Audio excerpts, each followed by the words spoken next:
ee àti wí o pé Nàìjíríà is not working but àwọn èèyàn wa máa ti takú pé àwọn máa ń fẹ́ Nàìjíríà ṣàlàáfíà ní gbogbo wa o ní ẹni 13 ẹ má bínú sí wa pé ó tójọ́ mẹ́ta as usual gbogbo wa ti mọ̀ pé ìrìn àjò Yorùbá Nation ká gbé dání ìrìn àjò tó affect everybody ni and at the end of the day a gbọ́dọ̀ continue láti máa sọ fáwọn èèyàn wa pé béèyàn kan bá ṣe ń dúró dé pé nǹkan kan máa tara Nàìjíríà jáde irọ́ ló wà ń bẹ̀ o everybody kúkú mọ bó ṣe ń lọ ẹ mọ̀ fáwọn Yorùbá a kò láìkí ká lọ parabolate títí okay good nígbà táwa parabolate lọ báyìí nísìn expectation ni pé nǹkan kan máa mú nǹkan kan jáde but nǹkan kan lè mú nǹkan jáde o àfi ká kúrò nínú Nàìjíríà mo kí wa pẹ̀lú ti ọba Jésù Kristi pé what God cannot do does not exist mo kí gbogbo ẹ̀yin mùsùlùmí adẹ̀kópalẹ̀ mọ́dún ọba Elédùmarè jẹ́ kó bá wa láyé ní gbogbo ìgbà tí ó bá ń wá mo lọ bẹ́ẹ̀ mo kí gbogbo ẹ̀yin oníṣẹ̀ṣe ilẹ̀ Yorùbá pé àbọ̀rú àbọ̀yè ìjẹ̀sìn tá à ń jà kò mà ní kankan ṣe pẹ̀lẹ́ sìn bóhùn ẹ̀ kó wà religious bóhùn ẹ̀ kó má wà religious problem ti ẹ nìyẹn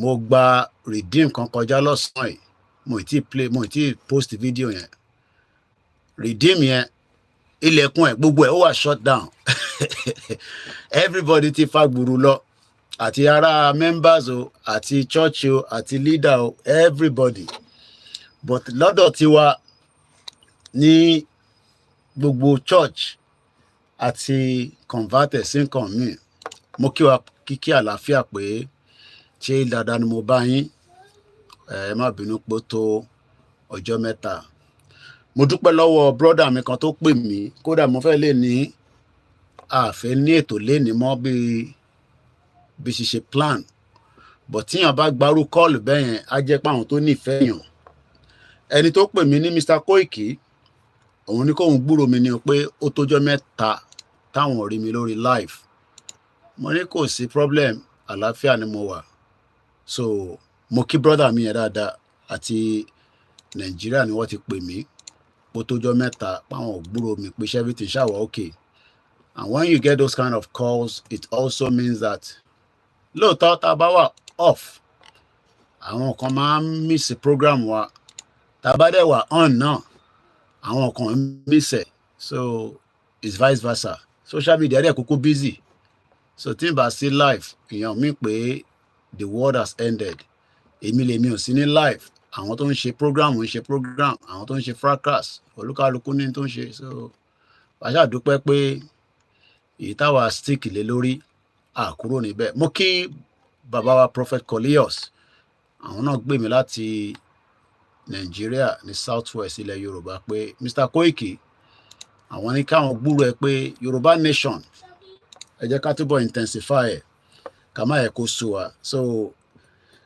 yẹ àwọn ọ̀dà ẹ dẹ̀ mọ̀ pé mi ò ní studio so sometimes I have to work around my family lóòótọ́ mo ti inconvenient wọn for 3 years but èèyàn náà gbọ́dọ̀ mọ̀ pé tí family ẹ bá nídìí láti lo living room tí mo ti ń ṣe broadcast mo gbọ́dọ̀ fi tèmi ni wọ́n lára torí pé mo ń ṣe Yorùbá Nation wọ́n mọ tí mo gbé dání kò ń ṣe pé wọ́n máa ní baálé mi ẹ má ṣe Yorùbá Nation nínú pálọ̀ but sometimes I just want to have them to have their own space so ẹ má bínú sí wa and I've been busy as well mo kí brother mi easy ní gbogbo Miami so ẹ kúrọ̀lẹ́ o mo kí gbogbo ọlẹ́ nǹkan sí àpáwọ̀ kúkú níṣẹ́ méjì mo kí kọmíṣọlá kò gbọ́dọ̀ kú ẹ kú iṣẹ́ takuntakun ní Ṣàgámù lánàá fún outreach tẹ́ ṣe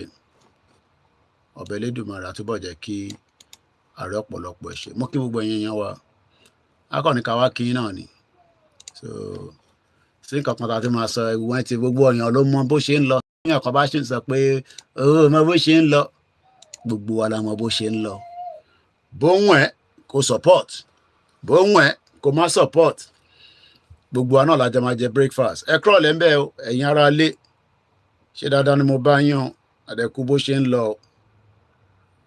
kú bó ṣe ń lọ èwo tún ni breaking news tó wà lórí Sahara Reporter o oríṣiríṣi ló ń ṣẹlẹ̀ nínú around the world. African countries pay 4 times higher loan.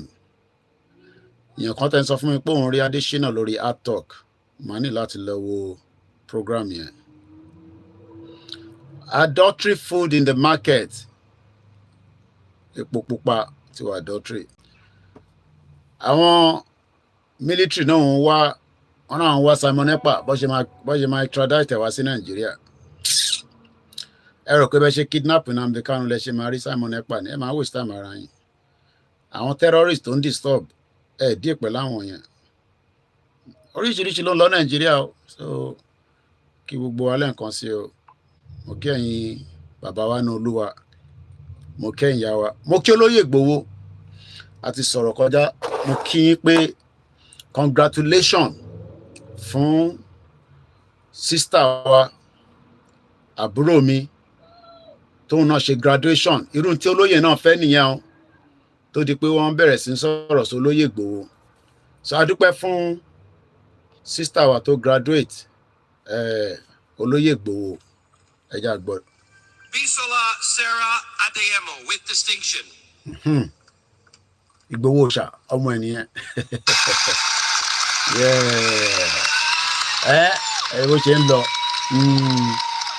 ẹ̀rín tó lóyè náà fẹ́ nìyẹn tí ọmọ Adéyẹmọ náà fẹ́ nìyẹn fún gbogbo ọmọ Yorùbá ká graduate ká wá padà ríṣẹ́ nígbà tá a bá ṣe tán kò ń ṣe tó wọn máa wa ọ̀kadà káàkiri tó wọn máa wa kérúpẹ́ olóyè Ìgbòho tóun náà fẹ́ nìyẹn ṣe rí pé kò wà selfish kò nítorí pé àwọn ọmọ tòun wà nílùú òyìnbó tí wọ́n máa ní àǹfààní gbogbo tí ó yẹ kó ní kó wá sọ pé kò sí tó kàn wọn olóyè ò ń ṣèyàn bẹ́ẹ̀ ìyẹn ló ṣe ní kí gbogbo ọmọ Yorùbá ká fọwọ́sowọ́pọ̀ mo ń gbọ́ program Tadeyinka grandson ṣe níjẹta mo ti gbọ́ tán mo ti gbọ́ 1 hour nínú program yẹn kí gbogbo wa ká sowọ́ papọ̀ ká lè come off kúrò nínú Nàìjíríà ilé àgbà báyìí torí àìmáfẹ́ gbà fúnra wa ẹ̀yin kẹlẹ́ láyà bí olóyè Ìgbòho báyìí láyà bí bàbá Kítóyè láyà ebi gan láyà torí bàbá professor àwọn wà ní Benin kúrò ní Benin èmi wà ní London olóyè wà ní Benin ó ń shuttle in between Benin àti Germany púpọ̀ nù abroad láwà àwọn kọ̀ọ̀kan wà Nàìjíríà àwọn tó wà Nàìjíríà yẹn ká máa gbé kudos fún wọn by the end of the day social media ó kàn máa create awareness ní tó máa gba Yoruba Nation inú Yoruba land ló wà mo kí ẹ lẹ́ẹ̀kan sí gbogbo èèyàn mi káàkiri gbogbo àgbáyé mo kíyà tó bí mi lọ́mọ àkópalẹ̀mọ́ ọdún mo wá kí gbogbo àwọn mùsùlùmí tó ń bẹ ní gbogbo àgbáyé bẹ́ẹ̀ kúkú mi wò gbogbo iná lẹ máa ń rí program oríṣiríṣi wò tẹ́ máa lọ́wọ́ káàkiri so it is just that tàbá jáde ó máa ń bring a spirit àwọn èèyàn dáadáa pé àwọn tó gbọ́hùn Koikimedia ọlọ́run adé jẹ́ ká máa ríra wa pẹ́ ọlọ́run adé jẹ́ ká jọra wa lójú so a dúpẹ́ lọ́wọ́ ọmọ bàbá wa olóyè Ìgbòho tó ṣe graduation kọba Elédùmarè kó jẹ́ kó rí iṣẹ́ tó bá ti ń ṣe tán bẹ́ẹ̀ yẹn bó bá jẹ́ pé ó tún fẹ́ lọ kàwé sí fẹ́ lọ ka masters fẹ́ lọ ṣe PhD gbogbo opportunity yẹn ó wà fún níbi tó wà ìyẹn lọmọdé yẹn mọ́ ṣe ń sọ pé opportunity yóò sí nílẹ̀ Yorùbá náà kí ló ṣẹlẹ̀ àwọn ọmọ gómìnà nìkan ló ń gbádùn àtàwọn ọmọ olówó mo rí sister mi náà beautiful sister mi DJ Copy ó náà tún fẹ́ lọ kàwé sí bẹ́ẹ̀ ni ọmọ Yorùbá máa ń kàwé ni by the end of the day ṣé gbogbo èèyàn ló lè ṣe bí DJ Copy náà ṣe ń ṣe kò possible.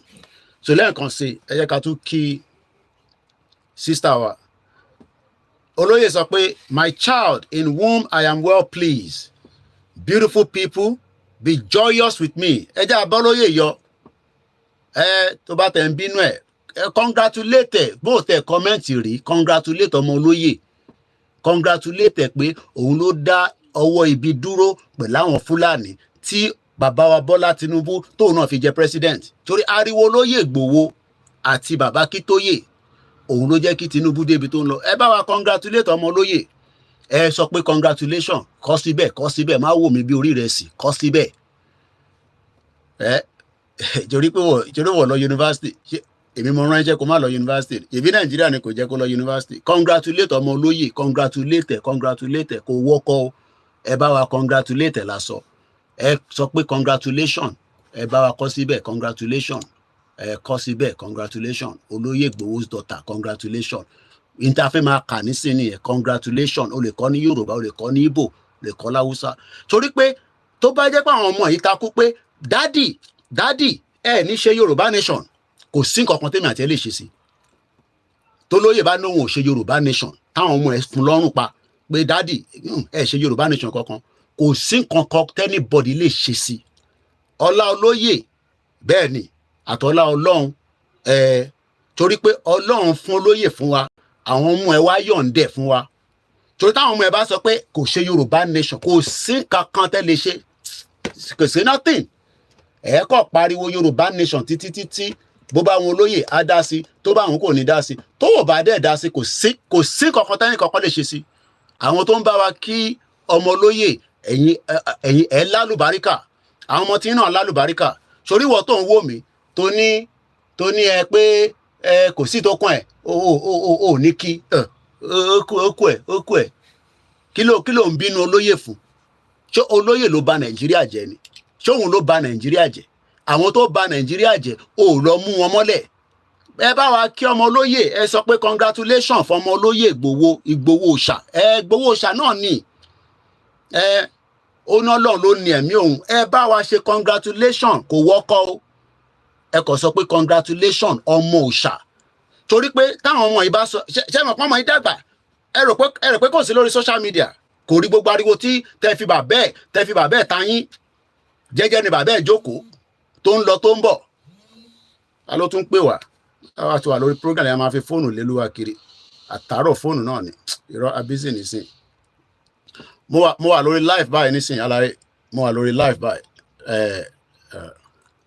ọ̀rọ̀ mo yẹ yín nísìn ẹ bá wa kí ọmọ olóyè ẹ sọ pé congratulation alálùbáríkà tó bá wá ń sọ bẹ́ẹ̀ ìwọ náà máa lálùbáríkà ni torí àlùbáríkà yẹn lolóyè ń sáré ẹ̀ nísìn àlùbáríkà yẹn ni bàbá Akíntóyè ń sáré ẹ̀ ẹ bá wa kí dáadáa ẹ kí ọmọ olóyè Ìgbòho òòṣà ó ní ọmọ òun tóun wà please torí pé táwọn ọmọ yẹn ò bá wà please sí nǹkan tí bàbá wọn ṣe kò sí nǹkan kan tẹ́nì kankan lè ṣe sí tó bá ní dad àwọn ọmọ olóyìnbó dẹ̀ fọ́ ní dad orúkọ yín la kàn ń gbọ́ ní left and right ṣé kò sí ẹ bá wa tẹ ìdánwò Yorùbá nation yẹn dúró kò wá síbi tó lóye bá ti sọ̀rọ̀ ní kọ̀rọ̀ ní gbangba á ní Yorùbá nation yẹn máa wá sí ìmúṣẹ ẹlòmíà máa rìkọ́dẹ̀ arókò bí olóyè máa sọ pé òun ò ṣe Yorùbá nation mọ́ wọ́n máa rìkọ́dọ̀ olóyè nígbà tó bá wà lẹ́gbẹ̀ẹ́ àbí tó bá ń bá wọn sọ̀rọ̀ wọ́n ọ̀dẹ̀ mọ̀ pé Ọlọ́run ló fi olóyè kẹwa ní generation tiwa yìí mo ṣe sọ mo ti gbọ́ mo ń gbádé Yínká grandson lọ́wọ́ nísìn kò sí program tèmi ò kí ń gbọ́ ọmọ Yorùbá ni ìyàwó mi tẹ́ná wọ́n ti release ẹ̀ mo níbo ni wọ́n wà kẹ̀ látọ̀dún wọn ó ti release ẹ̀ ó sọ̀rọ̀ nípa June 12 ẹ imagine tó bá yẹ pé gbogbo wa wà in one formation tá wà lábẹ́ formation kan by now a ti débi tá à ń lọ but nígbà tí èèyàn kan bá yà sí ọ̀nà Ṣòdì èèyàn kan gbọ́ ọ̀nà Koko Michael àjọ máa débi tá à ń lọ but ó kàn máa jẹ́ pé ilẹ̀ Yorùbá gangan ibẹ̀ ni gbogbo ìdán yẹn wà ṣẹ́rí gbogbo eléyìí tá à ń ṣe lórí social media yìí a kàn create awareness sílẹ̀ ni ìdán gangan pa máa kúrò ní Nàìjíríà ìdán yẹn gangan inú ilẹ̀ Yorùbá ló wà ìtó bá wọn àwọn gọ́vnà ní kò sọ mo ti ráyè tiwọn ìtó bá wọn gọ́vnà ní kò sọ wọ́n kàn sọ tí wọ́n ní ṣèbí táwa fẹ́ làwa ń sọ fún wọn àwọn kan ní wọ́n ti fún wọn láńtẹ́mù ìyẹn náà ti tó wọ́n dẹ̀ ní àwọn condemn Yorùbá Nation bí ẹ rò pé 1960 la ṣe wà ní orí yín bí orí ẹ̀jẹ̀ ara dé mọ́bẹ̀ ẹ̀yin lẹ́ máa sọ fún wa pé condemn Yorùbá Nation kí ni kàn wá pẹ̀lú àwa náà fẹ́ lẹ́ sọ pé condemn Yorùbá Nation ìdán yẹn gangan tá a máa fi kúrò ní Nàìjíríà inú Yorùbá land ló wà gbogbo ilé tá à ń ṣe níta ẹ ṣáà lọ máa dáwó sínú Ọ̀rànmíyàn mẹ́wàá àìtí ní enough numbers àwọn tó ń dáwó yẹn wọ́n ní Koiki bá wa máa sọ fún wọn pé kó lọ dáwó yẹn so ẹ kákọ̀ tún sọ̀rọ̀ fún bíi mélòó kan ìdán yẹn gangan ṣebí gbogbo ilẹ̀ ti rí fídíò tí mo jù síta yẹn èmi náà ní èmi mo bá bọ̀ká dúpẹ́ fún Mayegun General mo sọ fún yín pé gbogbo wa la níṣẹ́ tá à ń ṣe a kàn ń lọ ní different direction but ibì kan náà la ti fi dé àwọn kan ní Mayegun kò sọ̀rọ̀ Yorùbá Nation ó condemn àwọn kan ẹ ṣàfisílẹ̀ ẹ jẹ́ kó máa create awareness tiẹ̀ níwọ̀n àwọn ọmọ Ìgbò nìkan ló máa ń lọ gbọ́ Mayegun ìyẹn ló ṣe ń sọ kíní kùn ẹ́ pẹ̀lú yẹn àìmọye àwọn ọmọ Yorùbá ń bẹ níbẹ̀ ọ̀dọ̀ Mayegun ni mo gbọ́dọ̀ reference ẹ̀ torí program ẹ̀ ni mò ń wò lálẹ́ àná ni mo rí tó gbé fídíò Jagaban jáde tí Jagaban fi sọ̀rọ̀ gbogbo ilẹ̀ ti rí fídíò yẹn ẹni tó bá ẹ̀ tí rí níbi tílẹ̀ ṣúdẹ̀ yìí á jẹ́ pé o ò rí lè tẹ̀lé wa o kàn fi wá ta yín lórí social media ni ibi tó ti ń ṣe fracas yẹn ló like èmi náà like ibẹ̀ èmi náà máa ń wà níbẹ̀ tí bá fẹ́ fi while away time gbogbo ẹni tó bá ṣì ń náwọn wá àkáǹtì Ọ̀rànmíyàn mẹ́wàá ẹ gbọ́dọ̀ ti ní by now tẹ́ ẹ bá ní ẹ lọ sórí page wa àbí kẹ́ pè lẹ́yìn ká fún yín l'account number yẹn but ẹ̀yin tẹ́ jẹ́ diaspora ẹ máa lọ sórí ysdm.org ẹni tó bá nóhùn wà nílé tó ní 10 naira mo mọ̀ pé ìṣẹ́ wà nílé o ìyà wà nílé o but o gbọ́dọ̀ sọ pé ò ní 10 naira kódà ẹni tó níwèé nílùú ó gbọ́dọ̀ ní 10 pounds ẹni tó níwèé ẹ ṣí window omi ẹ̀dẹ̀ fi máa bò mí mọ́lẹ̀ ẹni tó ní 10 naira then you might as well just irú iṣẹ́ yẹn ó ti wá kọjá bó ṣe yẹ lọ ẹ gbọ́dọ̀ sọ pé ẹ ní 10 pounds ẹ gbọ́dọ̀ sọ pé ẹ ní $10 àní mo lọ sí church kan lénìí ẹ mọ̀ ibi tí èmi máa ń wà káàkiri iṣẹ́ tí journalist ń ṣe nìyẹn máa wàkáwàká ní journalist ẹ kọ́kọ́ bá tún kí ọmọ olóyè lẹ́ẹ̀kan sí ká tó mẹ́nu kúrò ńbẹ̀ olóyè Ìgbòho adúpẹ́ lọ́wọ́ ọmọ yín tó graduate ó kàwé tó ní kìmí lára olóyè ní my child ìyẹn ọmọ mi in whom I am well pleased tínú mi dùn sí tínú olóyè ò bá dùn sáwọn ọmọ ẹ̀ kó lè ṣe Yorùbá Nation mo wá ní kí olóyè Ìgbòho ẹ sì ń kọ́kọ́ comment a ní ẹ sọ pé congratulation máa sọ pé ò comment lé ẹ kọ bẹ́ẹ̀ kẹyẹ wò borí rẹ sí wọ́n dẹ̀ ti ní kí yẹn máa búyàn kí ló ṣe tẹ́lẹ̀ tún kí olóyè Ìgbòho òun ló dá ibi dúró òun ló jẹ́ kí Tinubu débi tó dé èmi sọ fún yín pé mò ń ṣàdúrà lójoojúmọ́ ẹ máa sọ pé Koiki èwo ló tún sọ Ọlọ́run má yẹ kí Tinubu kú o tó bá kú bàbá problem ní gbogbo wájọ wà mo ní sọ jù bẹ́ẹ̀ lọ tí Tinubu bá pa ṣeré èmi àti ẹ bàbá problem ṣeré ilé tó sì wà ń bẹ̀ problem yẹn a sì lè gbá sí ká push ẹ̀ jáde ká gba Yorùbá Nation jẹ́ kí Tinubu pa wàá ọ̀rọ̀ yẹn wáyé gbogbo yín but Ọlọ́run kódà pásítọ̀ kan náà tún sọ mo rí lọ́dọ̀ Simon Ekpa bẹ́ẹ̀ bá ń kí ọmọ olóyè Ìgbòho náà ẹ bá ń kí ẹja tó máa lọ àti gbọ́ lẹ́ẹ̀kan sí ó yá kákọ̀ gbọ́ lẹ́ẹ̀kan sí àwọn dárúkọ ẹ̀ nísìn. Bísọ́lá Adéyẹmọ ẹ̀ẹ́dẹ́ bọ́n ìbò ṣe pẹ̀lúkọ ẹ̀ ọmọ Adéyẹmọ nìyẹn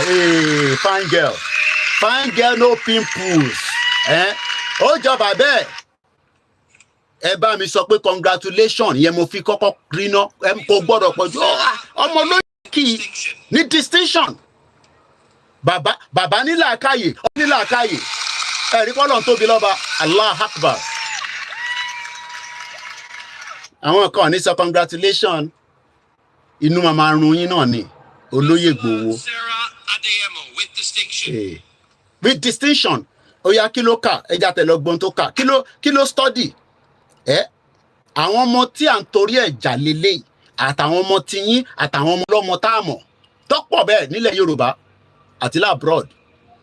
Olóyè ní sọ pé my daughter or my child in whom I am well pleased, beautiful people. Ṣé rí pé olóyè tún kì wá ó ní èmi ni mo kàn sọ pé ẹran rí ìrẹsì ẹ má bínú olóyè ò sọ bẹ́ẹ̀ o. Olóyè ní beautiful people. Ó ní ẹ̀yin èèyàn tó dá ẹ̀yin ọmọ ìran mi ẹ bá mi kí ọmọ mi.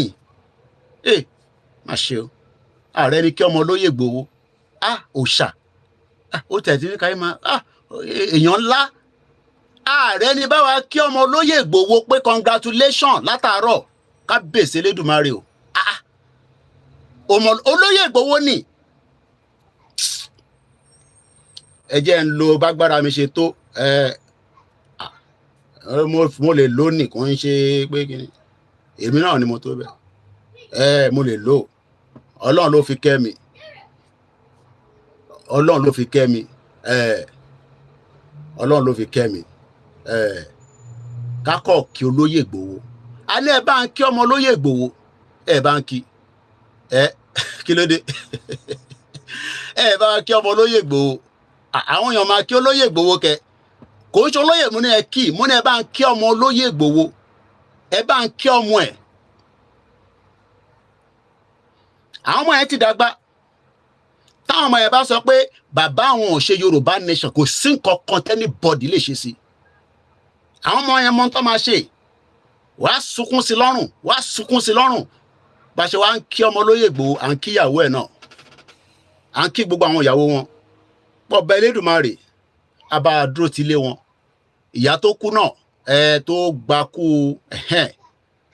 ó ti bá wa deliver message sọ́dọ̀ baba God àwa ló wá kù sí lọ́wọ́ ká ṣe kí ni ká dúró kí àwọn kan tún fúlì yín ẹnu là ń dán kí ni ẹnu náà là ń dán ẹ mọ̀ pé lẹ́nu bí àjàkàrà ni wá àkúkọ ní kankan àwọn ò ní kankan bá gbójúlé Ọlọ́run wàláì agbójúlé Ọlọ́run torí wọ́n ní ẹni tó bá gbójúlé Ọlọ́run táwa kálítù tó bọ́lọ̀ ń dúró kò síbi kan tó lè ṣẹlẹ̀ sí ẹ máa gbìyànjú ni ẹ máa try but nothing ló máa ṣẹlẹ̀ sí any one of us ẹ máa gbìyànjú ni torí pé àwa ni táwa kálítù mo bọ́lọ̀ ń dúró ẹni tó bá dẹ̀ ti bọ́lọ̀ ń dúró kò sí nǹkan kan akópalẹ̀ mọ́dún abáwaláyé ẹ rí i pé vibes yẹn ó dé nítorí máa ń táwọn èèyàn fẹ́ nìyẹn pé Koiki tiẹ̀ máa yàtọ̀ èmi ò ń ṣe blogger èmi ò ń ṣe vlogging journalist làwà sọ̀rọ̀sọ̀rọ̀ ni ọkàn ní sọ̀rọ̀ mo kí gbogbo ilé nǹkan sí gbogbo yín láì yọ ẹnìkankan sílẹ̀ àtẹni tó ṣe àti àti Jagaban èmi ò ní ọkàn tẹ́ ń fẹ́ sọ sí Tinubu ẹ rí pé mo bá yín celebrate democracy lánàá sí tó kàn wá pẹ̀lú yẹn bá dúpẹ́ pé wọ́n ní kankan ló máa fa sùrùtù kan jáde ẹ gbọ́ mi yé sùrùtù táwọn Tinubu ń jayé ẹ̀ lénìí tó ń jọlẹ̀ nǹkan kan ló fa sùrùtù yẹn jáde ta ló mọ tó fa sùrùtù yẹn jáde in tó mú Tinubu débẹ̀ lénìí ta ló mọ tó fa sùrùtù yẹn ta ló lè sọ fún mi ta ló mọ̀ ẹ dá mi lóhùn Bọ́lá Tinubu tó di president lénìí tó di Jagaban lénìí ta ló mọ tó fa sùrùtù yẹn tó fi di bẹ́ẹ̀ lénìí nǹkan kan máa link nǹkan kan máa lead sí nǹkan kan ni wọ́n ní June 12 ọ̀dà June 12 yẹn kò ní kankan akọ̀jẹ̀ June 12 pọ̀ June 12 pọ̀ yan ṣánsà ta ló mọ tó lead sí ọ̀rọ̀ pé Tinubu di president tóun náà di into ẹ̀mọ̀ pa sùrùtù kan ló fa sùrùtù kan tó Tinubu fi débẹ̀ lénìí kí ni sùrùtù tó fà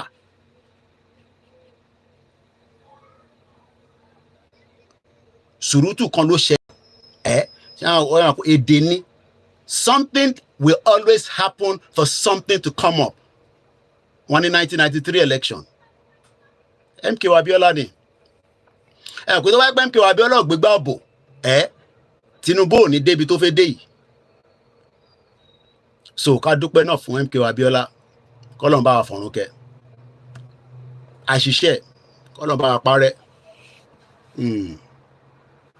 so eléyìí táwọn tó wá ń fà lọ yìí Yoruba Nation òun náà ló máa bí Yoruba Nation yẹn because tí Yoruba Nation bá ní wáyé bàbá kí tó yóò ní jáde kó wá máa sọ̀rọ̀ Yoruba Nation kò dẹ̀ ní kú kankan tó wà lára ẹ̀ àjọ máa délẹ̀ lérí ni ìyẹn bàbá yẹn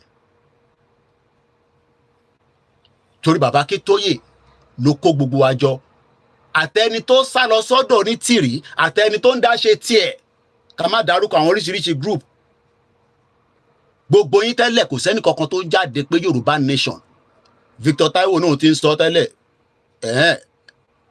ládùúgbò wo lágboléwò agboléwò lẹ́ ti ń sọ Yorùbá Nation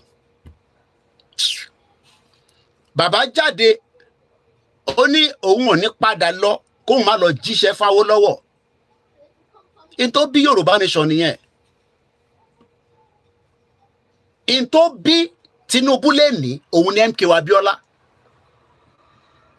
because MK Abiola ló ṣàlọ contest tí Babangida olórí burúkú ọmọ Fúlàní ló dípò dá gbogbo ẹ̀rú pẹ̀lú àwọn Yorùbá kọ̀ọ̀kan àtàwọn ẹ̀yà tó kù but Babangida ni instigator tó dá gbogbo ẹ̀rú Babangida dẹ̀ ń follow ṣẹ́rí ọ̀rọ̀ gbogbo wa the same thing náà ni mo gbọ́ Adéyínká grandson he said a lot of things the same problem táwa náà ń discuss lòun náà ń discuss but òun kàn put as àwọn ni conservative àwa kan ni liberalism àbí kinní kan tó máa ń sọ but English tó ń dárúkọ yẹn èmi ò ń lo English èmi á máa lo àwọn òyìnbó dẹ̀ pọ̀ òyìnbó tó fi dá Nàìjíríà sílẹ̀ kò ń ṣe òyìnbó kan lùgátà kan dárúkọ yẹn ẹ wò yìí tí mo sọ níjẹta kódà laptop mi látijọ́ ta ti ṣe program gbẹ̀yìn òun ló ṣì wà wájú mi a sọ̀rọ̀ nípa David Hunt ta ló rántí ẹ ti gbàgbé ní lecture ṣé ti gbàgbé ní a sọ̀rọ̀ nípa David Hunt mo ní dárúkọ anybody for now ẹ má bínú sí mi àti wà nú ètò lọ́wọ́ báyìí màmá kí dáadáa later a sọ̀rọ̀ nípa former British High Commissioner Lord Tolo ó sì wà wájú mi kò kúrò mbẹ laptop mo kàn fi sí sleep ní láti jẹrin so nǹkankan náà ló máa padà wá bí Yorùbá Nation because Tinubu náà sá kúrò ní Nàìjíríà for a very long time kódà wọ́n ní Milton Keynes ló ń gbé ó sá 440 òun ò ṣe dúró ẹ̀yin tẹ́ máa ń sọ pé olóyè ò ṣe dúró yẹn Tinubu náà ò ṣe dúró níjọ́ náà lọ́hùn bóyá ọmọ wa jẹ president lẹ́nìí nígbà tó bá ti páyẹ̀ níjọ́ náà lọ́hùn ẹ mọye èèyàn mélòó tí Abacha padànù àtàwọn tó fẹ́ pa sọ gbogbo pé olóyè Ìgbòho ààrí nísìn ó ṣe kinní kan ó wá ka mọ́lé tọ́lọ́pàá méjì bá wá sínú ilé ẹ̀ tọ́lọ́pàá méjì bá wá sínú ilé ẹ̀ ìwọ bá wọn jà pẹ̀lú bọ́n lọ́wọ́ ọlọ́pàá méjì lásán wọ́n gbébọn wá bẹ nínú ilé bá wọn jà kó wá mọ tó lè ṣẹlẹ̀ sí ẹ à ń bọ̀sibọ́sí lórí èèyàn kan ó sá lọ ní ó ṣe kinní kan ní àfihàn àti ẹ̀ but in tó máa bí Yorùbá Nation ó ti wà nílẹ̀ ó kọ̀ kù díẹ̀ kóyún yẹn kó sọ̀kalẹ̀ ni kò dẹ̀ sẹ́ni kankan tó lè mú yún yẹn dání mọ́ torí pé ó ti fẹ́ ọmọ yẹn ti fẹ́ jáde wọ́n dẹ̀ ní tọ́mọ máa jáde gbogbo ilẹ̀ ọmọ tó máa ń ṣẹlẹ̀ ẹ máa kà sínú okùn yín ìtò máa bí Yorùbá Nation òun lọmọ tuntun tó fẹ́ jáde wọ́n dẹ̀ ní tọ́mọ tuntun máa dé kí ló máa ń ṣẹlẹ̀ ẹ máa kọ sínú comment section má tún jẹ́ kémi sọ yẹn síta mọ́ Koiki Yorùbá Nation wo lẹ fẹ́ gbà àní oyún yẹn ti wà ó fẹ́ afẹ́ bí nísìnyí bí wọn bá lè fẹ́ bímọ wọ́n ti dé oyún yẹn àwa kan ti wá ń tú díẹ̀díẹ̀ à ń tú ní méjì ní mẹ́ta ní mẹ́rin bí wọ́n ṣe ń gba sí lọ́hùn èmi náà ń gba sí níbí Yèyé Dára Yorùbá Wuyì Lady K Ọmọdúà Bàbá Èkìtì àròpọ̀rẹ́ Yorùbá World Media à ń tú okùn yẹn ni okùn tó fi dé Yorùbá Nation làwa ń tú ó máa tú okùn díẹ̀ àmọ́ tọ́mọ yẹn bá fẹ́ jáde ọ̀pọ̀lọpọ̀ nǹkan ló máa ń bá jáde òun lẹ gbọ́dọ̀ lọ prepare fún pé ìgbà tá a bá máa bí ọmọ yẹn ọ̀pọ̀lọpọ̀ nǹkan máa jáde pẹ̀lú ẹ̀ má bẹ̀rù ó fẹ́ bímọ tuntun ó ní kíyàwó ẹ kí nǹkan kó má ẹlòmíì fẹ́ bímọ báyìí oríṣiríṣi a máa ṣe ìgbẹ́ a máa gbọ́n gbogbo a máa ṣe àti baálé ilé gan mo mọ̀ gbà tíyàwó mi fẹ́ bímọ kọ́lọ́njà tún bí sí dáadáa oríṣiríṣi ló máa ṣe ẹ̀ ẹ̀yin wá fẹ́ bímọ ẹ fẹ́ bímọ ẹ wá ń sọ pé nínú nǹkan kan àìtí fẹ́ gba Yorùbá nation àìtí fẹ́ gba Yorùbá nation wọ́n de oyún mọ́nú for 63 years àwa ń tú pẹ̀lú àdúrà oníkéwú fa tiẹ̀ ọlásàlátù fa tiẹ̀ oníkìní fa tiẹ̀ ṣó wá easy láti bímọ ni ìwọ tó ń ṣe jigijigi ó mọ̀ pé láti fẹ́ bímọ yẹn gangan jigijigi ló sweet jù wàá máa ṣe jigijigi nínú ooru but òun ló sweet jù nígbà tí ìyàwó bá fẹ́ bímọ ló máa mọ̀ pé so jigijigi tó ṣe yẹn ló fẹ́ fa wàhálà yìí tọmọ ẹ bá wá dé àwa sọ lórúkọ àbí àṣekọmọ ẹni tó bá lówó á pa oríṣiríṣi ẹran ẹni tó lówó á yà ṣe ẹja Titus ọ̀rọ̀ tó wà nílẹ̀ nísìnyí ọmọ fẹ́ jáde àmọ́ ó kù díẹ̀ ọmọ yẹn ọmọ kọ́ dókítà máa sọ fún ẹ pé àbí ẹ lọ ṣe exercise ìyàwó ẹ̀ ìgbà míì wá ní kó rìn kọ́mọ ẹ lè wá ní free tó bá wá di pé kò ní wá ní free lọ máa ń ṣe CS ó kù díẹ̀ so gbogbo táwọn gọ́fúnà sọ yẹn nígbà tọ́mọ bá máa dé gọ́fúnà míì gan ìgbé á máa gbọ̀n torí pé ọmọ tó fẹ́ bí yẹn kò ní mọ̀ bóyá kò ń mú shovel ni bóyá kò ń mú spinal ni gọ́fúnà míì á máa wá nǹkan tó máa mú gọ́fúnà míì tó bá sọ pé ọmọ yẹn ti jáde tán bá kò ní wọ pátá kúrò nínú yàrá ẹ̀ pátá ni mo sọ ẹ máa ní pé irọ́ ni mò ń pa ó kù díẹ̀ ẹ yẹ ká túbọ̀ máa fàdúrà tì í tó kù Yorùbá nation will be born kò sẹ́ni kankan tó lè dá dúró bóun ẹ̀ àti hùn àti ẹ̀ Yorùbá nation máa dé èmi kan mò ń sọ̀rọ̀ journalist lèmi èmi kàn ń prepare mind yín torí pé ẹni bá fẹ́ bímọ wàá máa ra oríṣiríṣi sílẹ̀ ìgbà mi wàá sọ fún ẹ pé ọkùnrin ló máa bí wàá máa ra aṣọ ọkùnrin sílẹ̀ ìgbà mi wàá ní obìnrin ni àbí bẹ́ẹ̀ kọ́ ṣé ìgbà tíyàwó ẹ̀ bá fẹ́ bímọ ò ní ra nǹkan sílẹ̀ wàá ra now wàá ra this wàá ra that wàá ra bow so that tọ́ bá fẹ́ wẹ̀ fọmọ yẹn nígbà tọ́mọ bá dé. The country is going to break. There's no doubt about it. British High Commissioner during the early years of an independent, ìyẹn Lord Tolo, he died at 101 years old. I sometimes whether I did the right thing in keeping Nigeria together. Ìwọ wá ń ṣe ń sọ pé Nigeria Ọlọ́run keep it together. Ṣé torí pé a bá Benin Republic play football? No. Lọ wo mò ń wo àwọn tó máa play Euro kìíní kan àwọn olóríṣiríṣi UK olè àwọn gbọ́n àwọn mẹ́ta wọ́n lọ represent ìlú yìí England ń lọ Wales ń lọ Scotland ń lọ mẹ́ta tán wọ́n ń lọ láti inú ìlú kan tó bá jẹ́ African Cup of Nations àwa máa wá Igbo àwa Hausa àwa Ṣẹ̀kírì àwa Yorùbá àwa kó wọn sórí pitch oríṣiríṣi àṣàṣì ogun ẹ wá máa ṣàṣìra yín ẹlòmíì á dórí pitch báyìí ẹsẹ̀ máa wú ni látara pé òun kọ́ ló fẹ́ lò òun dẹ̀ ló da kọ́ lò but àwọn tó ṣàṣì ti pọ̀ jù ṣẹ́rí pé àwọn UK gbọ́n àwọn kó mẹ́ta lọ sí European kìíní kan tó fẹ́ gbá láìpẹ́ mo ti rí nínú pépà but làákàyè ọmọ Yorùbá kò jẹ́ kó gbọ́n ẹ jẹ́ àwọn short video tí máa ń jù sí yẹn ẹ máa wò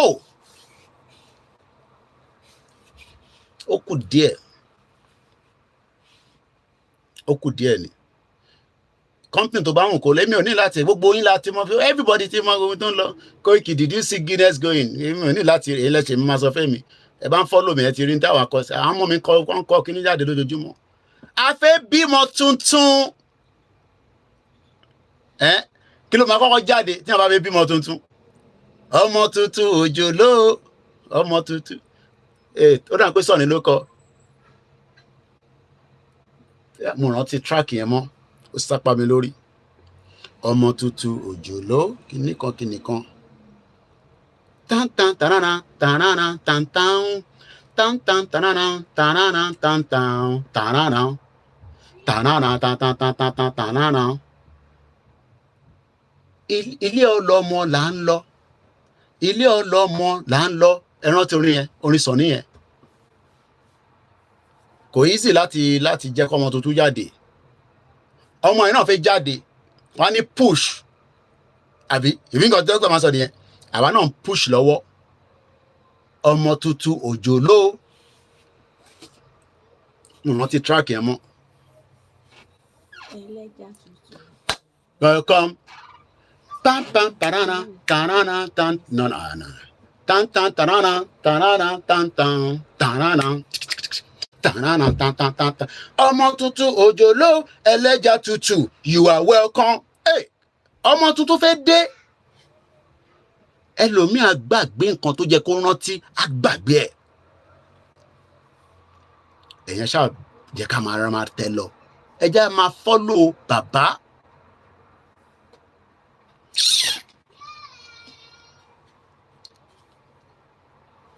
Ọmọ tuntun òjòló, ọmọ tuntun. Èmi ń bọ̀ nsàlẹ̀. Wọ́n ní placenta ló máa kọ́kọ́ jáde, èmi mọ̀ tó ń pè bẹ́ẹ̀. Àníṣe British High Commissioner ní Nàìjíríà ní 1966 ó ní òun sì ń wọ́ndà pé kí ló dé tóun keep Nàìjíríà together. Mo kí gbogbo lílẹ̀ nǹkan ṣe kúrọ̀lẹ̀.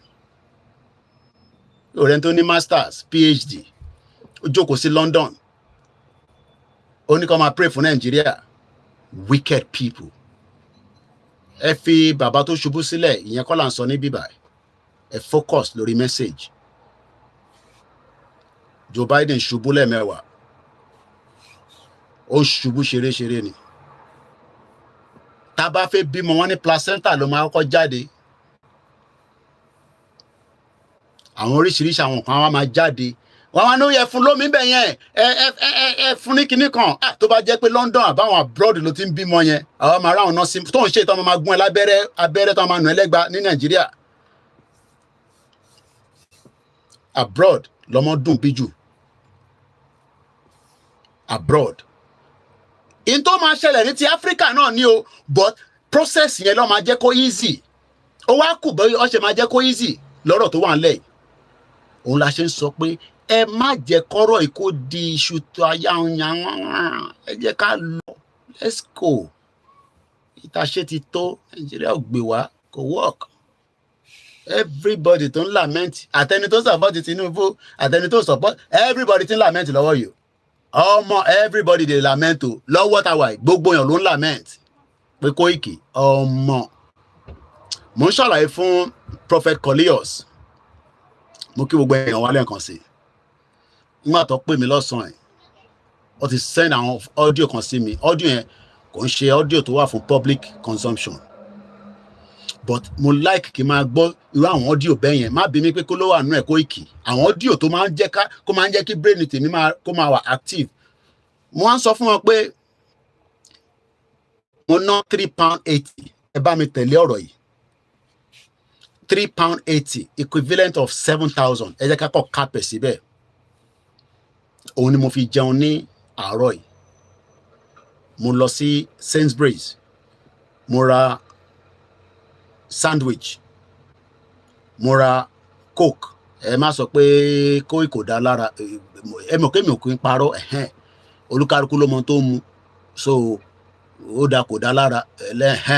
Olúkálùkù ló ní nǹkan tó ń so máa sọ pé Koiki kò dá lára.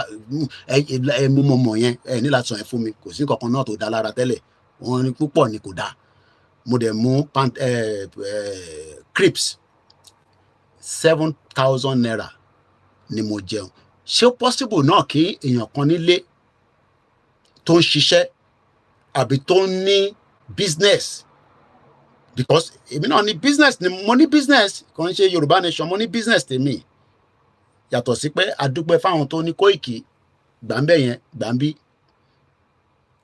Mo wá mú £3.80 mo lọ fi jẹun.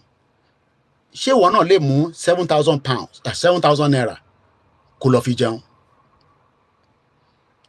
Bẹ́ẹ̀ni, anybody lè ṣubú. Ẹ má gbọ́rọ̀ Tinubu ṣubú wá sórí platform yìí. Ẹ fi yẹn sílẹ̀. Joe Biden ṣubú ṣeré so yan ṣe Newton. Èmi gan lè ṣubú. Lè máa lọ lójú títì kíyàn fẹsẹ̀ kọ́ ó kọ́ ẹ pé tìlú tó bá fẹsẹ̀ kọ́ ni wàá sùn council wàá rówó gbà so council náà máa make sure pé ọ ṣe pavement yẹn so possible kí wọn náà mú 7,000 naira kó lọ fi jẹun oúnjẹ àárọ̀ ni o kò ń ṣe tọ̀sùn tó ìgbà tí mo jẹ́ ọ̀sán ìtì pọ̀n because mo jẹun kúrò nílé normally ó yẹ kí n jẹun kúrò nílé nítorí pé breakfast wà nílé èmi ni mo refuse tí mo jẹ so mo tètè tún jọ oúnjẹ yẹn bò lẹ́yìn ìgbà tí mo ṣẹ̀ délé ni mo padà wá ṣẹ̀ jẹ nǹkan míì ṣe rí ọ̀rọ̀ Nàìjíríà bó ṣe ń lọ yìí in tó máa jẹ́ kí everybody tètè wake up ni bẹ́ẹ̀ economy ẹ̀ ṣe ń lọ kò sí nǹkan kan tó lè ṣe sọ̀rọ̀ economy Nàìjíríà. The former British High Commissioner to Nigeria in 1966. I sometimes wonder whether I did the right thing in keeping Nigeria together. This remarkable statement was made in 2007 by Lord Tolo, who has now died at the age of 101. As Sir Francis Kumi Bruce, he was the British High Commissioner in Nigeria during the worst crisis in the country's existence. I'm sure we are seeing a very worst crisis today. The only difference, the death of the 5 million Igbo people that were massacred and genocided by the British. British, look, Britain, one man fategun say by one more they don't carry you go where you no want go.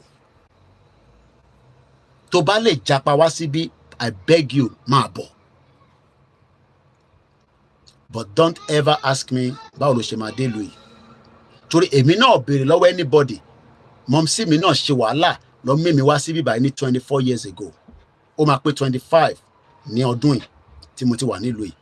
So máa wá bí mi pé tó bá dé àwọn èèyàn ń pè mí lójoojúmọ́ Mr. Koiki, I need advice. Oh yes, màá fún yín advice. Mo kì í ṣe visa. Bó ṣe ń ṣe mo mọ̀ ọ̀nà wo ló ń gbà fi ṣe mo no understanding ẹ̀. Owó wo ló fi ń ṣe. But one thing we got to understand is that something, Emma Binumo, I'm not reading comment because I want to focus on the message. But later on, I can pick around the comment. And I know everybody is there. I appreciate you. So ẹni tó jẹ́ sọ̀rọ̀ ó ní ibi táwa máa sọ̀rọ̀ lọ tó yẹ pé wàá máa wonder pé are we sure that this country has a future? Ibi tẹ́mi máa ń gbọ́nà lọ nìyẹn. Especially I am on the road all the time. Wọ́n ní ìgbé Yorùbá mi improve dáadáa. Olóyè Ìgbòho ni ó tẹ̀tí ń kúrò lẹ́nu. Mo pẹ́ Nàìjíríà díẹ̀ ń gbà yẹn. So ò ní sọ òyìnbó sọ olóyè kò ní dẹ́ lóhùn kí ló fẹ́ máa sọ òyìnbó sí fún. Àṣà àdúpẹ́ fọ́lọ́run. So kí mo fẹ́ fààyàn bẹ́ẹ̀ ni pé ṣe rí ọ̀rọ̀ Nàìjíríà, the worst crisis is still there. Lè gbàgbé ẹ̀. There are many multiple worst crises. June 12 is a worst crisis. Mungbata Deyinka grandson sọ pé over 16,000 Yoruba people died between 1993 and 1998. Probability wà pé yes. Ṣé wá mọ̀ pé ó tún double after tí Buhari ṣe 8 years. 94, 95, 96, 97, 98. 5 years. So that means pé tó bá jẹ́ pé kò sí 1999 democracy don't practice lẹ́ni, which is a fraud. Probability pé more Yoruba people will die. Because 8 years tí Buhari ṣe, ọdún mẹ́jọ tó ṣe, 29,000 Yoruba people were killed by Buhari and his Fulani clan. But ọmọ Yoruba were worried, and then ṣe bá pọ̀. Àpọ̀ náà, so tó bá yọ méjì mẹ́ta kúrò nù wa, tí kò dé affect èmi, tó bá tẹ affect èmi ńkọ́. As long as tèmi ṣì exist, àṣebémi ò gbé Nàìjíríà, ṣebémi wà Nàìjíríà kò dọ́dọ̀ tèmi, ẹ má ká ronú bẹ́ẹ̀ yẹn. Tá bá ronú bẹ́ẹ̀ yẹn, á jẹ́ pé tara wa nìkan là ń rò, àrò ti àwọn ẹlòmíì. And that means that you are not an humanitarian person. Ó kọ́kọ́ gbọ́dọ̀ rota rẹ but kó wá máa ro the large proportion of people.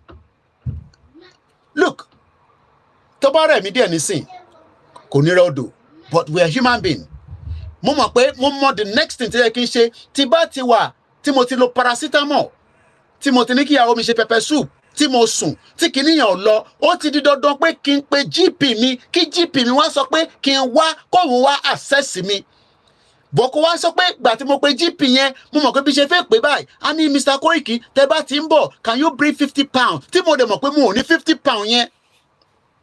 That is the problem nílẹ̀ Yorùbá lẹ́nìí. Tí ọmọ Yorùbá bá sick, yes, o lè pe Jésù, o lè pànọ́bì, wọ́n lè fún ẹ ní òróró, wọ́n lè fún ẹ ní omi tó mu, wọ́n lè fún ẹ ní Bible kó gbé sígbà àyà kó dẹ̀ lọ, bọ̀ wàá kọ́kọ́ lọ confirm pé kí ló ń ṣe mí gangan náà.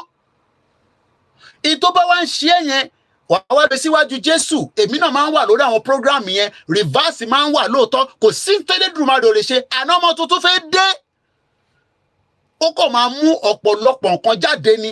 Pain yẹn tá a fẹ́ yẹn, àwa ń bẹ Ọlọ́run pé ìyàwó tó fẹ́ bímọ yìí k'Ọlọ́run má jẹ́ kí pain yẹn kó mú ìyàwó yẹn náà lọ. Torí pé ní Nàìjíríà la mọ̀ pé maternity, ẹ ṣe maternity lẹ máa ń pè.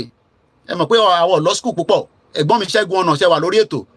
Kí ló máa ń pè kíní tí táwọn world kíní máa ń lò pé ní Áfíríkà ní àwọn fẹ́ bímọ ìyá máa kú ọmọ máa kú. Òun ló pọ̀ jù ní ti Nàìjíríà. Àwa wá fẹ́ make sure pé ọmọ tuntun tó fẹ́ jáde yìí ó gbọ́dọ̀ survive kó lè bí Yorùbá nation. Àwọn tó bá máa wá kú yẹn á jẹ́ àwọn ọ̀tá wa ló fẹ́ kú bí àṣàrò lé tẹ́ntẹ́n. Kò sẹ́ni kankan tó lè dárìn àjò. Àwọn gómìnà ń díbọ́n níṣẹ́. Èmi ò ní sọ̀rọ̀ sí wọn. I will leave it like that.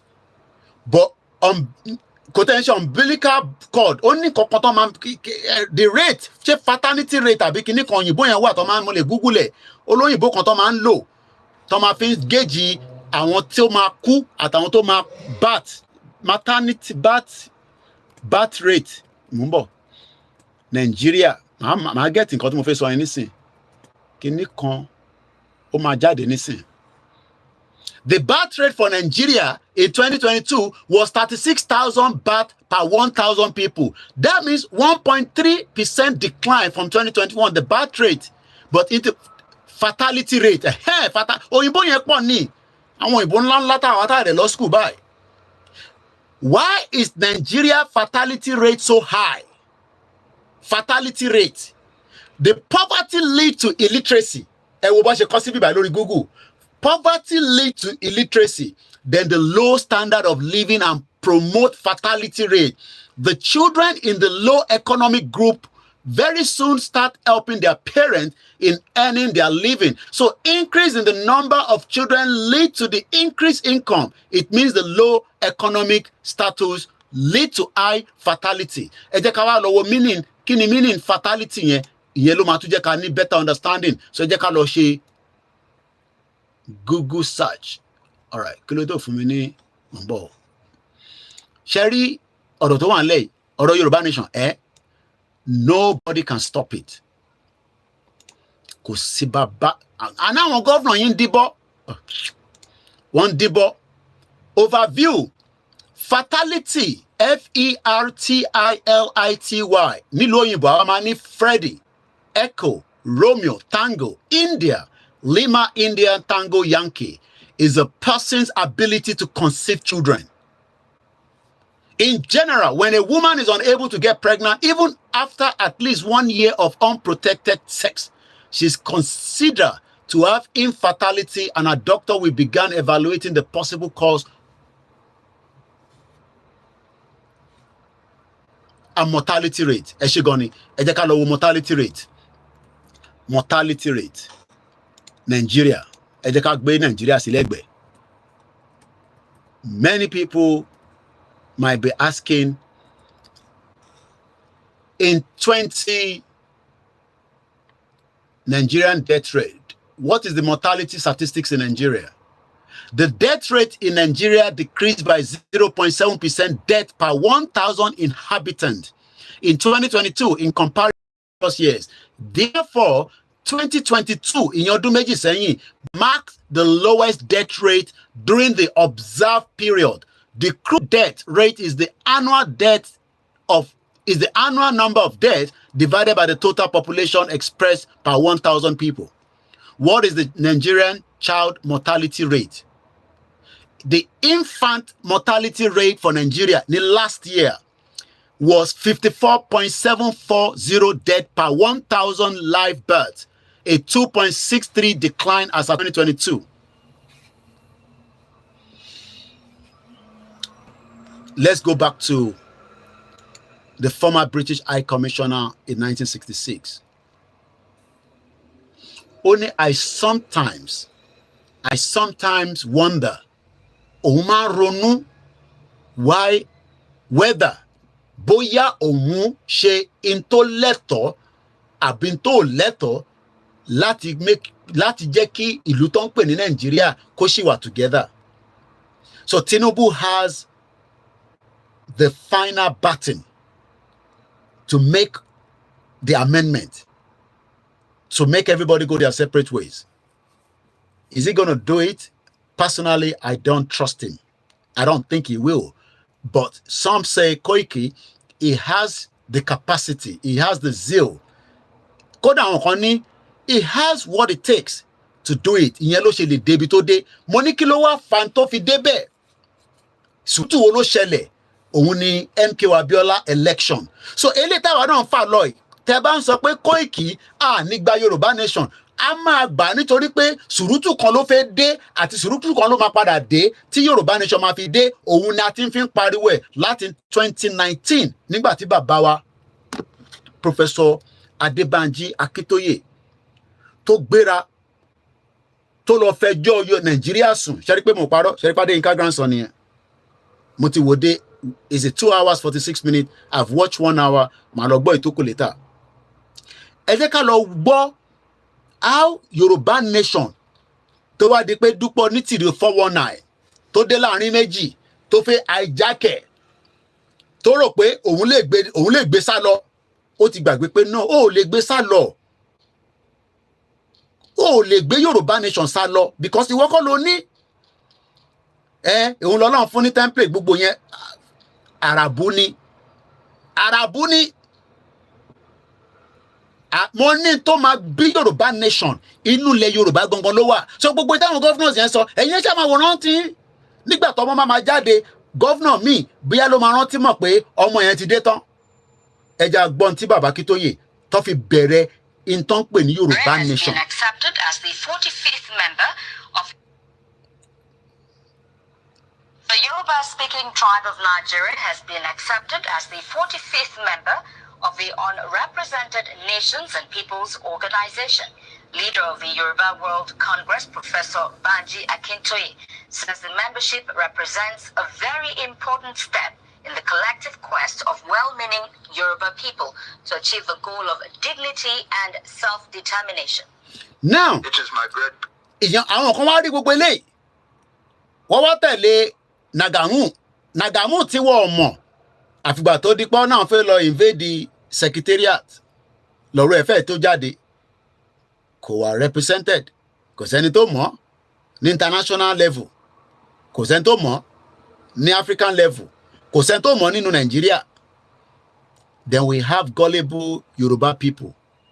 Àwọn wá takú sí yẹn wọ́n ní no, ntí bàbá Akíntóyè gbé dání yẹn kò rí bẹ́ẹ̀, ìrọ̀lẹ́ ń pa kò ní bẹ́ẹ̀, kíní kan bẹ̀rẹ̀ sí sọ́jà pa. But in tó kọ́kọ́ fẹ́ bí Yoruba Nation pẹ̀lú àwọn Ṣọlá kò gbọdọ̀ Ṣọlá Sàlàkọ́ and many people that started it, when it comes to kọ́tẹ̀ kọ́kọ́ gbé ọ̀rọ̀ yẹn lọ bá on the sorry, UNP òun ṣe United Nations is a different organization, but that platform itself, Scotland náà wà lórí ẹ̀, East Timor tó gba country àwọn náà ti wà lórí ẹ̀ rí. So kò ń ṣe pé jàgbàjántì sí platform lọ́lọ́ eléyìí táwọn máa ní ẹ má jẹ́ kí Koiki rí táwọn fẹ́ mú jáde hotel blue template táwọn ní lọ́wọ́ ẹ má yẹ kí bàbá kí ni gbogbo jágbàjàgbà yẹn ní 21st century. Gbogbo tó ń draft pẹ̀lú Palestinian àti Israel nísìn ceasefire ń lọ lọ́wọ́lọ́wọ́ nísìn tó bá draft gbogbo kìíní yẹn tán wọ́n máa fún everybody kó lọ study ẹ̀ kó kà á èwo wá ní a ní template à ń tọ́jú ẹ̀ sábẹ́ pillow ní 21st century òmùgọ̀ lẹ́yìn tẹ̀ ń tẹ̀lé yá yẹn òmùgọ̀ ló pọ̀ jù ní púpọ̀ ní ní understanding rárá mọ bí international level ṣe ń operate mo dẹ̀ understand pé púpọ̀ nínú yín ẹ wá fa gbùrù nílùú òyìnbó ni so level of understanding yín ó yàtọ̀ ẹlòmíì láti jọ́ tó ti dá abroad kò mọ tó ń lọ ládùúgbò ẹ̀ kò mọ tó ń lọ ládùúgbò ẹ̀ àwọn tó tún wá mọ̀ ẹmọ tó ń ṣàwọn yẹn ni pé àwọn yẹn ń lo ó ṣe lè jẹ́ Ìgbòho ó ṣe lè jẹ́ Bàbá Akíntóyè ó ṣe lè jẹ́ Kóìkì wọ́n ti gbàgbé pé gbogbo àwa ta dira wa mú yìí kò ń ṣọ̀rọ̀ Ìgbòho kò ń ṣọ̀rọ̀ Bàbá Akíntóyè level of understanding ẹlòmíì ọmọ bíi diplomacy ṣe ń wọ́kọ̀ I am not joking ṣé mọ̀ pé between India and China there is a massive land dispute ìlú méjèèjì ẹ̀dẹ̀ sì dúró so èyí tẹ́ máa ń sọ pé yẹn Kóìkì àwọn Yíbò máa gbalẹ̀ wa ìyẹn máa wá títí tí ayé máa fi parẹ́ àwọn kan sì máa fẹ́ encroach ilẹ̀ yín yẹn ilẹ̀ kódà tẹ́gbà Yorùbá nation lẹ́nìí àwọn tó sì fẹ́ encroach wọ́pọ̀ there are millions of people that want to encroach our land because ilẹ̀ mùdùmùdù ni so there is dispute wà between China ń change orúkọ ìlú orúkọ wọ́n change border wọ́n pè lórúkọ Chinese àwọn India ní lè ṣe bẹ́ẹ̀ China dem àwọn èèyàn mọ́ tó ń lọ lágbàáyé o ẹ wá sọ Yorùbá nation ẹ fẹ́ sọ di tayín ẹ wá fẹ́ pé irú àwa tí mo follow Alistair Campbell a communication minister ta náwọn mentor àwa jáde ní ká ti gba Yorùbá nation náà wọ́n wá ní Kóìkì ó sọ pé ó ní máa because mọ bí diplomacy ṣe ń work ní iota of any understanding ẹ sọ di gbẹ̀gìrì àtẹwédú ẹ wá fẹ́ rọ́pù Bàbá Akíntóyè bàbá tó ní làákàyè tó mọ bí kan ṣe ń work on the international forum wọ́n ṣe G7 nísìn àwọn olórí máa kí n bú wọn àwọn tá à ń sọ yìí nísìn wọ́n mọ̀ pé G7 ń lọ lọ́wọ́lọ́wọ́ tí Italy ti change in terms of ẹni tó ń represent Italy lẹ́ni nísìn is not the side of the West tẹ́lẹ̀ ìyẹn woman tó jẹ́ Italian prime minister lẹ́ni ẹlòmíì ò tẹ̀ mọ́ kankan tó ń lọ their orí yìí ti block ẹ wá ń gbàdúrà lórí social media ẹ ń ṣe 24 hours program ẹ ní ẹ ti gba Ọlọ́run àti gbà o YYPO ǹjẹ́ mountain sọ́ṣà I don't think some of you understand what you're talking about because ẹ bá ní understanding ẹni ẹ máa sáré fún àwọn olùràn bẹ́ẹ̀ yẹn mo ní ọ̀rọ̀ Turkey yẹn pẹ̀lú ìjìnlẹ̀ kò ń sọ̀rọ̀ ẹni kò sí kankan tó ń ṣe níbẹ̀ ẹni mo parọ́ mọ́ wọn kò sí jack shit tó ń ṣe ní Turkey kò sí nothing tó ń ṣe níbẹ̀ bọ̀ mo fẹ́ sọ̀rọ̀ torí pé kó má dàbí pé àwọn tó wà níbẹ̀ èèyàn knock wọn off torí àwọn ọmọ Yorùbá pọ̀ níbẹ̀ àtàwọn ọmọ Ìgbò kò sí kankan tó ń ṣe níbẹ̀ ẹ gbà bí ṣe sọ fún yín kò sí kankan tó ń ṣe níbẹ̀ ni mo sọ fún yín so irú yẹn lẹ wá ń jókòó tó ń sọ fún yín pé òun ti gba country ẹ̀yin dẹ̀ ń listen sí gbogbo nonsense yẹn ní 21st century níbi tí ayé ti lajú dé nísìn ẹ lọ wò níṣó ti wà frustrated lórí program ẹ ti gba country ẹ tún sọ̀rọ̀ Nàìjíríà kí ni kàn yín pẹ́ lọ́rọ̀ Nàìjíríà àní tọ́mọ tuntun bá dé lọ́dọ̀ tiwa ẹ rí yàtọ̀ tọ́mọ tuntun bá dé nígbàkigbà tó bá máa dé lágbára Elédùmarè lágbára Jésù Kristi inshallah nígbà tọ́mọ tuntun bá dé ẹ rí yàtọ̀ ẹ mọ̀ pé yes àwọn eléyìí gangan wọ́n mọ̀ tán ṣe but we continue on a dialogue. Some of you don't know the meaning of dialogue. Okay, nísìn ẹ wo Nàìjíríà ti Simon Ekpa ẹ wo bí Musa terrorist Nigerian army ẹ wo bó ṣe ń fa Simon Ekpa lẹ́pọ̀n tí wọ́n dẹ̀ mọ̀ pé Simon Ekpa gangan ló mú ẹpọn tí wọ́n dání ẹ compare sáwọn wèrè tí wọ́n náà wọ́n gba country fún yín àwọn Simon Ekpa àwọn Biafra wọ́n tí sọ pé àwọn make a declaration wọn according to them will be December 2nd but ẹ wọ́n tí Simon Ekpa ń bá wọn fà láti ta kò síjọ́ kan tó ń sọ̀rọ̀ Simon Ekpa nínú Nàìjíríà wọ́n sì wonder pé how can somebody sit in Finland ìyẹn sì because ọdẹ làwọn mùgùnmù làwọn àwọn understand pé Simon Ekpa ní right fún nǹkan tó ń ṣe yẹn because òfin tí Simon Ekpa ń lò fi bá Nàìjíríà jà Nàìjíríà ló fọwọ́ sign ẹ̀ ní United Nations so wọ́n wá expect pé kó jí Simon Ekpa padà wá láti Finland báwo even pẹ̀lú gbogbo in tí wọ́n jọ ń bára wọn pò tó ń gbà sí fúnra wọn àwọn méjèèjì Nigerian military àtàwọn Simon Ekpa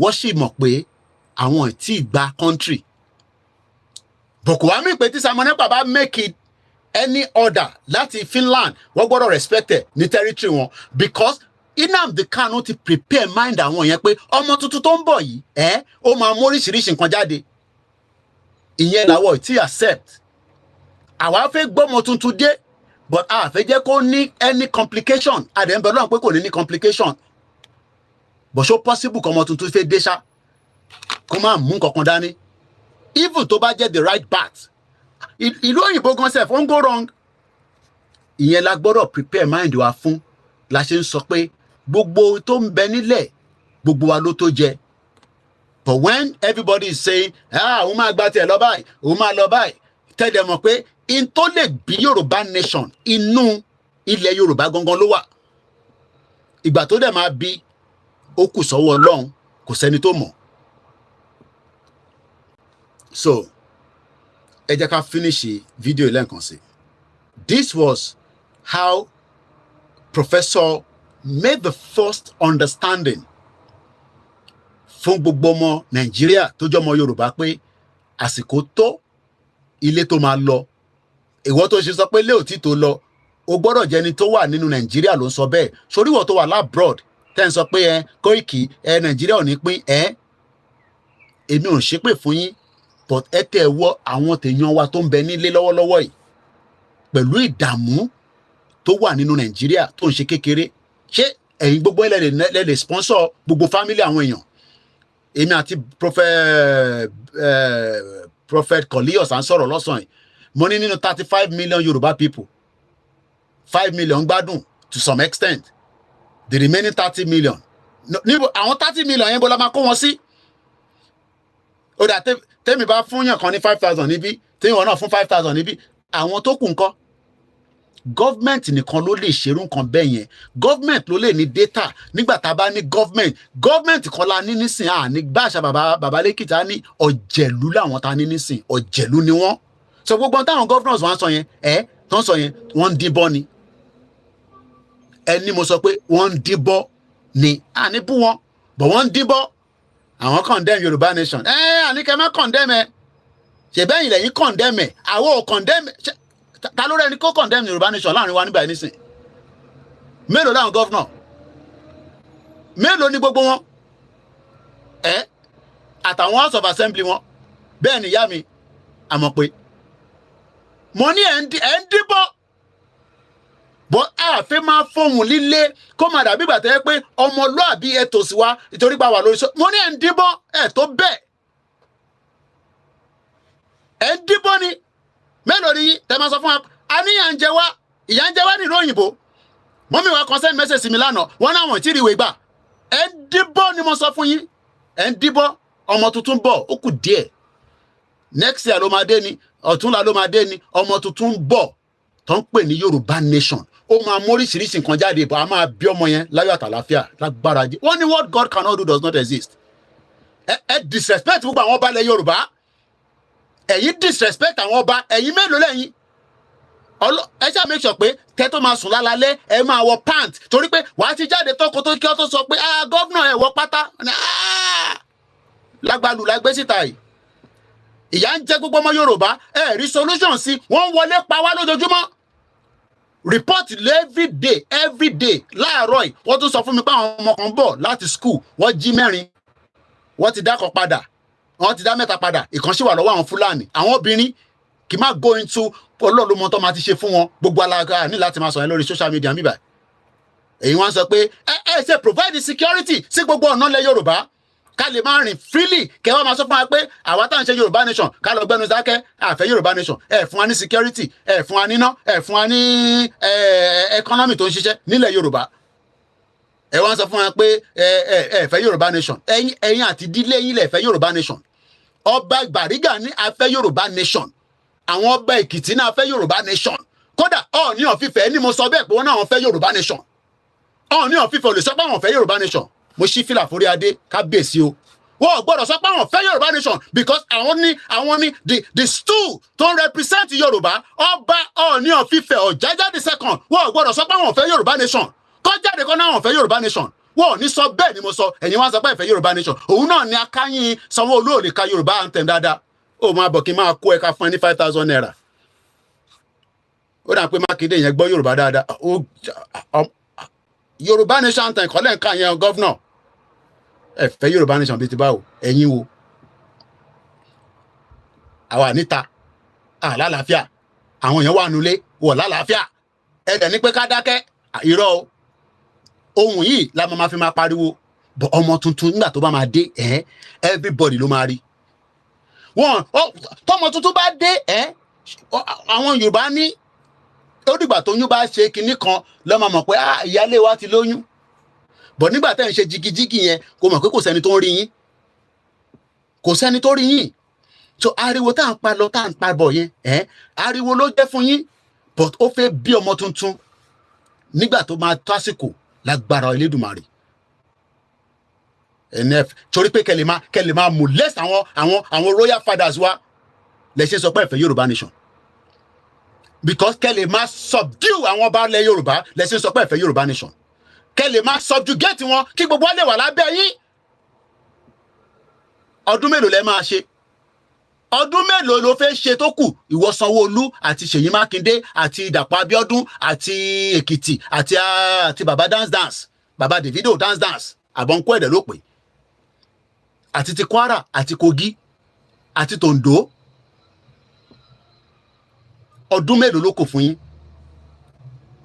ẹ̀ ń díbọ́n ni mo sọ ẹ̀ ń dídùn dùn gọ́sẹ̀f lọ́dọ̀ táwọn fà yìí a ní Yorùbá nation to the call àwa ní kẹ́ máa ṣe politics mo kí gbogbo ilé nǹkan ṣe kúrọ̀lẹ̀ ta ló dìsàlẹ̀ yín mú ṣẹ̀bẹ́ tí ń ṣe politics ẹ̀bà àti gbẹ̀gìrì tẹ́ ń ṣe politics tó ní impact sáré ayé ọmọ Yorùbá ẹ tẹ̀ kọ́kọ́ fún wa ní kí ni gbogbo statistics ọmọ Yorùbá tó ń gbé ní Lagos kẹ́ máa fún wọn ní every week kẹ́ máa san benefit kékeré fún wọn no matter how small ẹ kó àwọn tí yín ẹ ń ṣe shop and shop ẹ ń ṣe shop and shop ẹ wá náà fẹ́ Yorùbá nation mo ní bú yín sẹ́ẹ̀ mo ń try láti hold ẹ̀ padà ọ̀rọ̀ ebúkọ́ lélẹ̀ ọ̀rọ̀ ebúkọ́ bọ̀ mo ní ẹ̀ ń dín bọ́ ni mo sọ fún yín ẹ̀yin kọ́ lẹ máa sọ fún ọmọ Yorùbá pé a fẹ́ Yorùbá nation ó dẹ̀ fẹ́ Yorùbá nation ẹ jẹ́ ká tẹ̀ kọ́kọ́ ṣe referendum láàrin Lagos state káàmì tó fẹ́ Yorùbá nation àti tó fẹ́ Yorùbá nation ká ṣe the same thing ní Ogun state ká ṣe the same thing ní Ondo state ní Kogi state ní Kwara state ní Ekiti state ní Ọ̀ṣun state ní Ọ̀yọ́ state ká béèrè lọ́wọ́ gbogbo ọmọ Yorùbá pé ta ló fẹ́ Yorùbá nation ta ló fẹ́ Yorùbá nation ẹ jẹ́ ká kọ́kọ́ ṣe yẹn 63 years of darkness 63 years no water no good roads poor education system ẹ ń fìyà jẹ wá torí pé kẹlẹ̀ máa pàṣẹ fáwọn ọba ṣé ilé ẹ̀kẹ́ máa pàṣẹ fáwọn ọba tó bá ń ṣe pé olórí burúkú British tó dá wàhálà sílẹ̀ wa lọ́rùn ìyẹn lè ṣe sọ nísìsiyìí pé I sometimes wonder whether I did the right thing in keeping Nigeria together. You have done the wrong thing by keeping Nigeria together. Ó yẹ kẹ́ ti pín ni but ẹ fẹ́ pín nítorí pé jẹgúrú jẹrá nìwọ náà àtàwọn tó ń rán ẹ. Criminals all over the place. Ẹni àfẹ́ Yorùbá nation. Èyí lè máa sọ fún apá àfẹ́ Yorùbá nation. Ó kù díẹ̀. Kí ni mo sọ? Ó kù díẹ̀. Gbogbo ẹ̀ ó máa rú gbúbọ̀.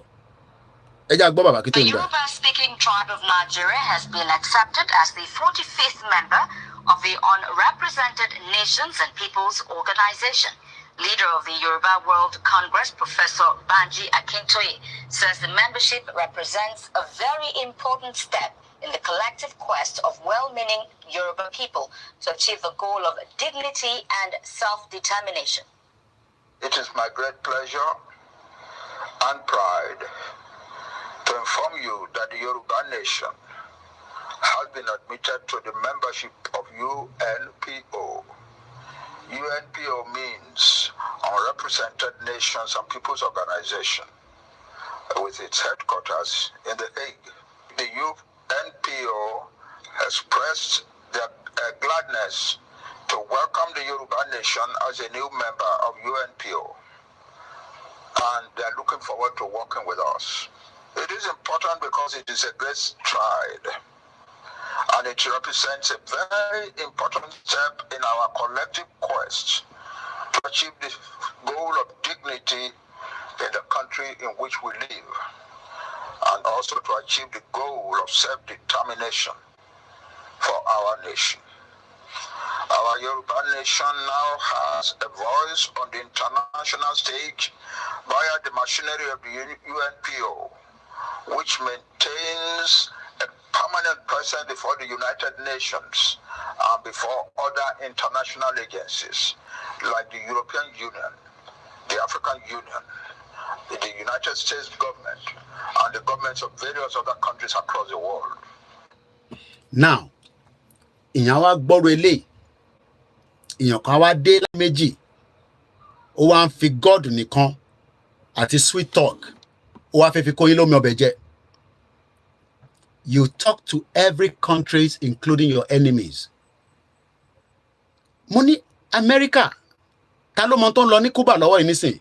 Russia ti gbé bàbá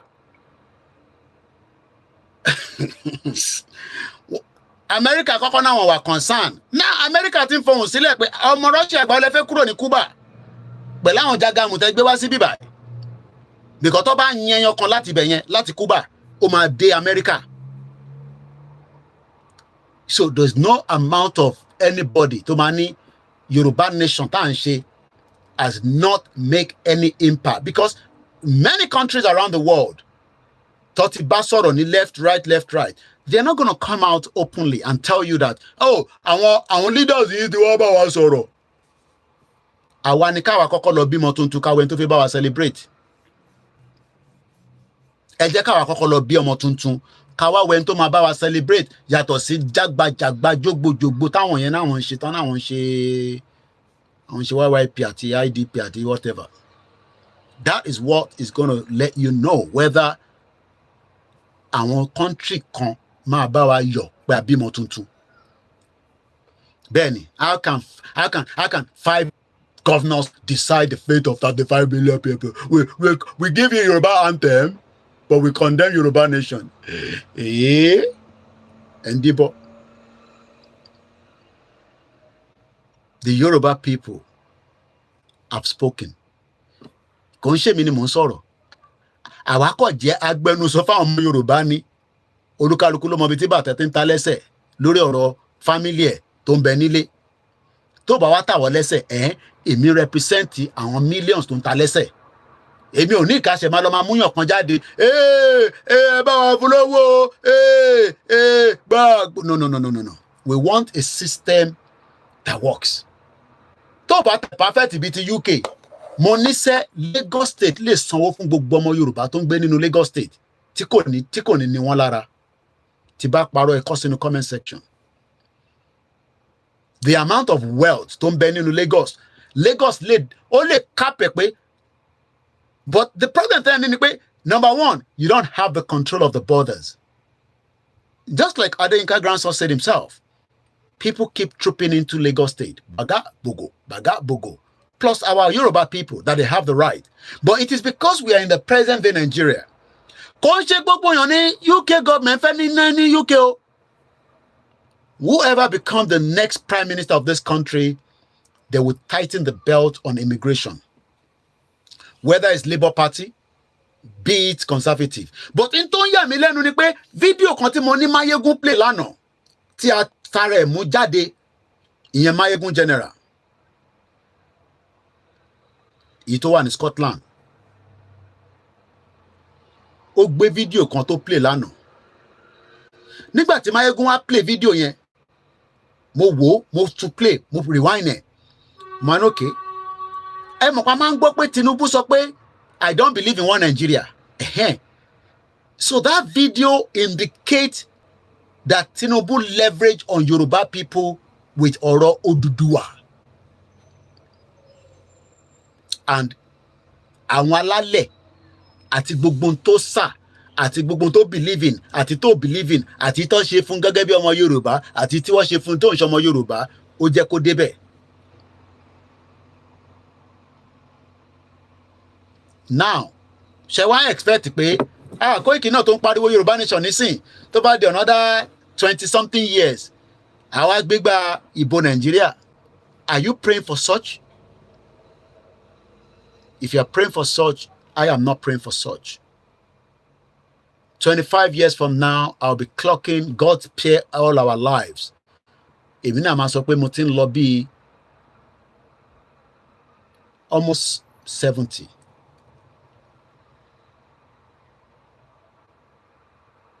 So èmi náà wá dàbí bíi Tinubu àbí.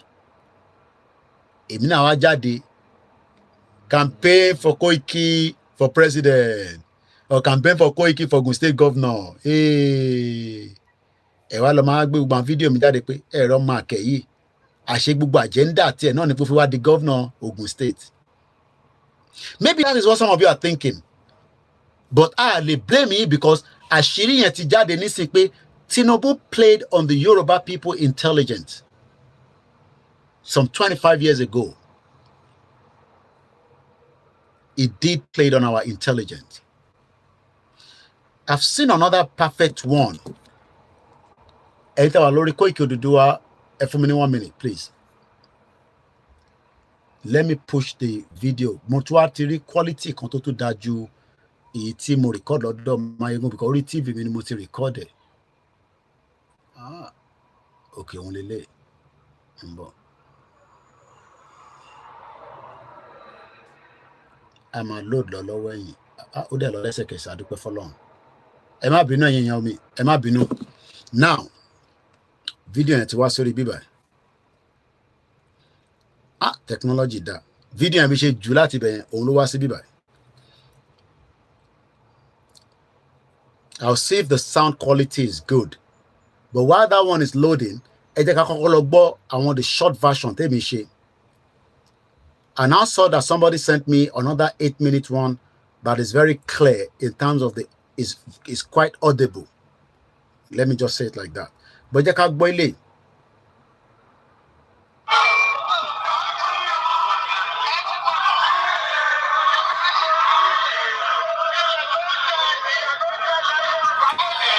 All right, what I'm going to do, I'm going to get my speaker so that key sound yẹn lè jáde díẹ̀. But while I'm bringing my speaker, the new version, I think that one is a bit audible. So I'll be playing that one at the background while I get the speaker because 8 minutes late. And, you know, it's a play going on, it's just about 8 minutes. So for me, just listen to it while I come back.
All right, so now we'll make use of this one. It will be much louder now. I've got the speaker here with me. So, Agbolori speaker. Kagbon Tinubu so. Let me play the shorter version to start with. Then maybe we'll have time to play the longer version. Let's listen to Tinubu some 25 years ago, as it was taking advantage of the Yoruba people with Oro Odudua. Maybe that is what some of you are thinking. That, I want to pariwo Yoruba Nation leni. Maybe in another 30 years, they would also be doing the same thing that President Tinubu was able to capitalize on by calling Odudua, Odudua, Odudua, Odudua. And eventually, people fall in love with it. People bought into that. But his intention will not be known yet.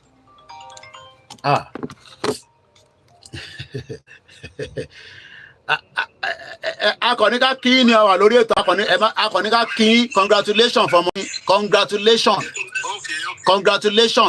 gbogbo èèyàn ń gbọ́ yín báyìí pé congratulations gbogbo èèyàn ti kí yín pé ọmọ tó ṣe kíní àti kí yín gbogbo ọmọ Yorùbá lórí ètò wa lórí Koikimedia mo ní kí n lo agbára tó wà lọ́wọ́ mi náà ni ẹ ṣé gan ni bá mi àníká kí yín ni all right sir all right ọ̀dà olóyè ló pè padà yẹn kò gbọ́dọ̀ má rí kọ́ kó má pè padà mo fẹ́ kó sọ̀rọ̀ púpọ̀ torí ìyẹn làwọn èèyàn máa gbé nísìn lọ́ máa gbé sáré agbára náà ni agbára tó fún mi náà ni ní ṣìlò ni ohun ẹlẹ́gọ̀ọ́rọ̀ agbọ́ yẹn látẹ̀ nǹkan tí mo ti pè wọ́n bízì ló máa jẹ́ nìyẹn lọ́ ṣe pè mí padà so ẹ jẹ́ ká padà sórí ọ̀rọ̀ President Tinubu now ẹ jẹ́ ká gbọ́ fídíò yẹn ní eléyìí tí mo kọ́kọ́ ṣe.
I'll play it few more times.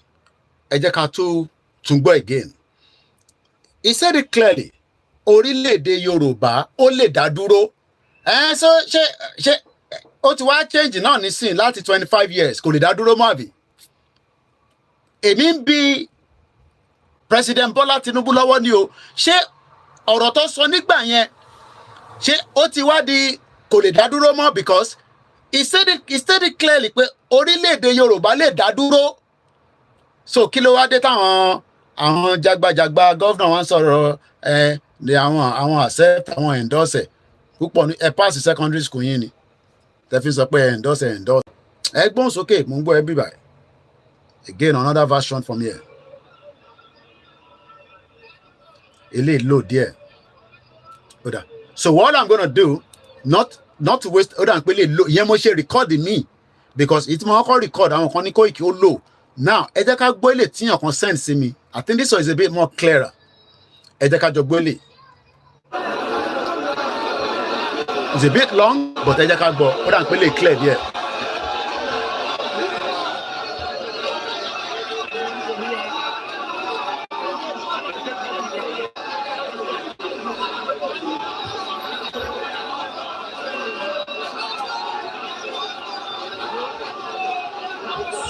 This was 25 years ago.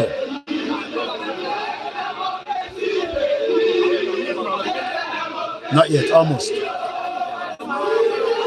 I'm coming soon. I'm coming to read the book now in a minute.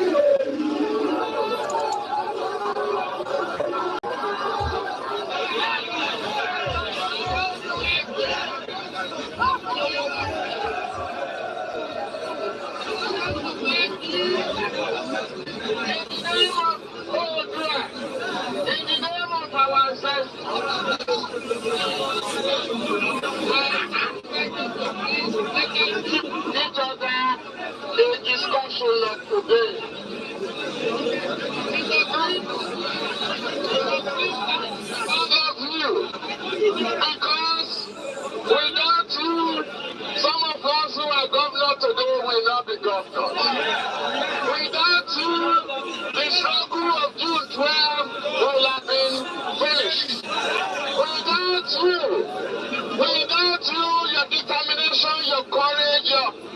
not, our race and every other one will have been slaves perpetually. We thank you for that. But the question is, and the point is today, that without June 12,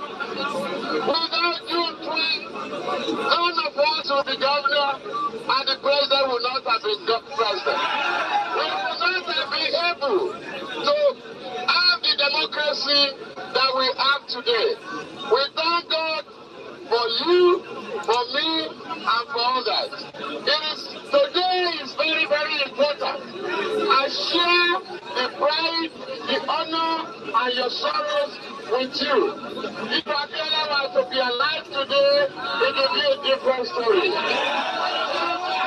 We know the priceless number of students. Those who sacrifice their life, we are saying, I am one of those who are making the promise to you. We will immortalize them and our materials, and we will not forget them.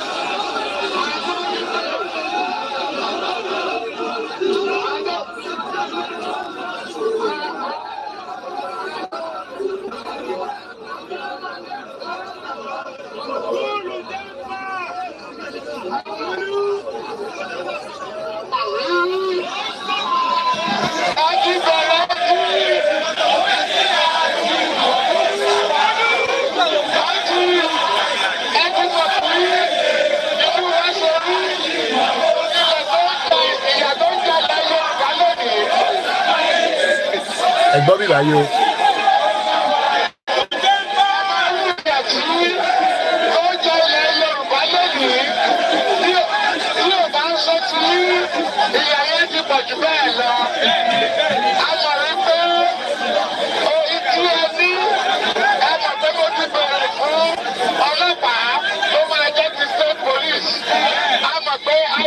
Continue to ask for it.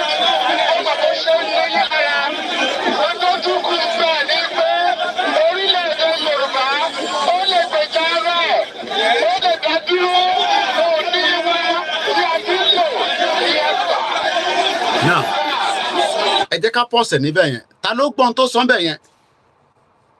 Pé orílẹ̀-èdè Yorùbá ó lè dá dúró ààrẹ. Kí là ń jà fún lẹ́nìí? So ìwọ tó ń sọ pé Koiki, shut up, come back home. Koiki, Igboho, hey, Baba Akintoye, ẹ fẹ́ dà lúrú. Tinubu was doing the same thing 25 years ago. As it derailed, time will tell within the period tó fi wà lórí oyè nísìn. But àwọn ò ní wá jókòó tatarata láti máa dúró de bóyá Tinubu máa dá wa lóhùn, kò ní dá wa lóhùn. Ìyẹn la ṣe kọ lẹ́tà sí pé kó dialogue pẹ̀lú wa. Because eléyìí ò ń ṣe dotted video. This was the same man. He clearly stated it that orílẹ̀-èdè Yorùbá lè dá dúró. Màá rewind ẹ̀ fún wa. Àkànjú, a ṣì ní time. Even though pé mọ̀ pé àwọn ọmọ mi, they will be going to bed very soon. Mo dẹ̀ ní láti kàwé fún wọn kó tó lọ sí bed. But mo ń wo time. So ẹ jẹ́ kí n kọ̀ dá padà díẹ̀ sẹ́yìn. Ẹ jẹ́ agbọ́n tó. He played on the intelligence of the people. The people love him. They gave him the full support. Is he going to give them the same support throughout his tenure? Time will tell. Ṣé the same Tinubu tẹ́ mọ̀ ní 25 years ago náà sì ní Tinubu tó wà bẹ́ẹ̀ nísìn tó ìtì wà lábẹ́ subdue of the Fulanis? Gbogbo ẹni tẹ́ ń sọ pé Koiki shut up ẹnu ẹ̀rùn gbogbo wa náà la máa rí nígbà tásìkò yẹn bá tó. Ṣòtìrì ní sí pé ò nífẹ̀ẹ́ Tinubu tó àwa. Máyégún ló gbé fídíò yìí jáde tó fi di pé ń rí wò ní bíbà ẹ̀mí bá yín kọ́tẹ̀ ẹ mọ̀ pé òun ṣe program lọ ni. So gbogbo ẹni tó bá ti padà rí fídíò yìí ẹ dúpẹ́ fún Máyégún náà because ọ̀dọ̀ ẹ̀lẹ́mí náà ti rí lánàá. Ẹ jẹ́ ká gbọ́ again. And this clear one, I will put it out for many of you to watch and also save it as your archive. And the time will tell. Tinubu máa lọ sí restructure. Tinubu máa ṣe this, ó máa ṣe that. Ìtorí nǹkan tó ń sọ lẹ́sẹ̀ sọ bí àbí. And time will tell. Kọ́lọ̀ fún gbogbo alẹ́ mi gúngùn. Tinubu rẹ̀ ní páì. Báwọn Northerner bá ń gbàdúrà pé kó páì. Ikú kan ní pa. Because àdúrà àwọn Northerner ni pé bó ṣe ṣubú lánàá yẹn kó Ọlọ́run mú lọ bẹ́ẹ̀. Ọlọ́run nínú òun ò mú lọ. ó ní nǹkan tó máa wá ṣe àbí gbogbo ọlọ́run náà níṣẹ́ tá a máa ṣe láyé èyí iṣẹ́ tèmi lèmi ń bá lọ bóyá òun ti wá gbàgbé àwa ń ran létí true bàbá Akíntóyè àti Ìgbòho tó take advantage tó fi sọ fáwọn náà ti pé tẹ́ ẹ̀ bá jẹ́ ń débẹ̀ èmi ló kàn màá sọ fáwọn Ìgbòho àti bàbá Akíntóyè màá fún wọn ní backup màá tẹ̀lé wọn àbí bẹ́ẹ̀ kọ́ in tó lò nìyẹn ó lo leverage yẹn bọ́n mo ní ọmọ tuntun tá a máa wá bí nígbàtígbà tá a bá máa bí ọmọ tuntun kó lúkàlùkù prepare mind ẹ̀ kò jù bẹ́ẹ̀ lọ Tinubu gbóhùn sókè tí o ti ṣe president ní bíbáyìí nígbà yẹn but nísìn o ti di president gbóhùn sókè kagbọ́n tó sọ àtẹ̀wá mọ ẹbọra tó dúró tì lẹ́gbẹ̀ẹ́ bí à ń tọ́ fi ṣiṣẹ́ sí lára nìyẹn ẹ má believe Yorùbá oyè yín ẹ má rò pé lásán ni ó lè jẹ̀bi tó ṣiṣẹ́ sí nìyẹn ọmọ Yorùbá ní Tinubu dáadáa ọmọ tó gbọ́n ó yá gbóhùn sókè Jagaban ó yá gbóhùn sókè Jagaban gbóhùn sókè má da gbogbo sẹ́sìn mi rú bíbáyò àìmọ́lò sálọkẹ̀ Jagaban má sá lọ náà ó bolo wá rẹ sá lọ.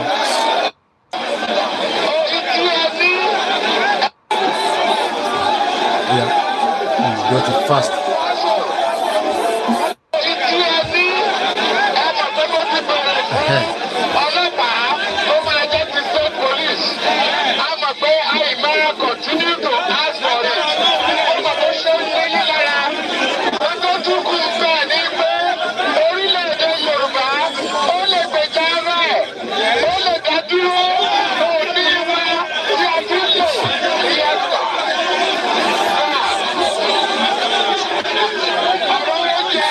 Orílẹ̀-èdè Yorùbá ó lè dá dúró bá àtẹ̀gbọ́n kankan míì gbogbo alágbọ́ bẹ́ẹ̀ mo kí gbogbo ẹ̀yin ìyá mi ẹ̀yin bàbá wa ẹ̀yin brothers mi 2 hours náà ni program mi so I'm gonna be winding down because àti ní 1 hour 32 minutes ẹ jẹ́ ká tútù gbọ́ díẹ̀ sí i ó sọ clearly màá wá jẹ́ kí fídíò yẹn kó lọ ju ibẹ̀ yẹn lọ kó má dàbí àtẹ́ pé Koiki ó jẹ́ ká gbọ́ bí tó kù ẹ jẹ́ ká gbọ́ díẹ̀ sí i.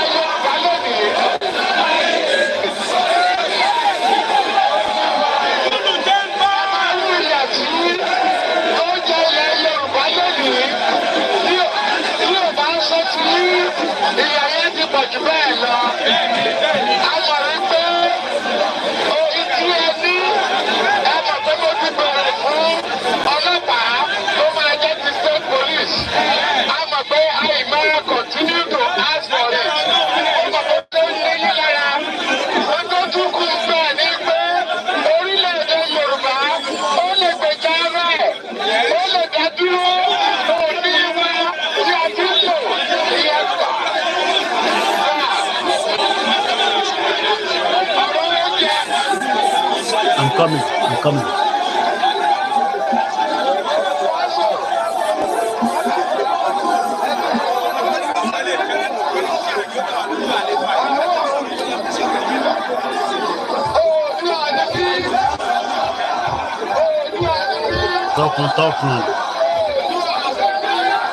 Tọkàn.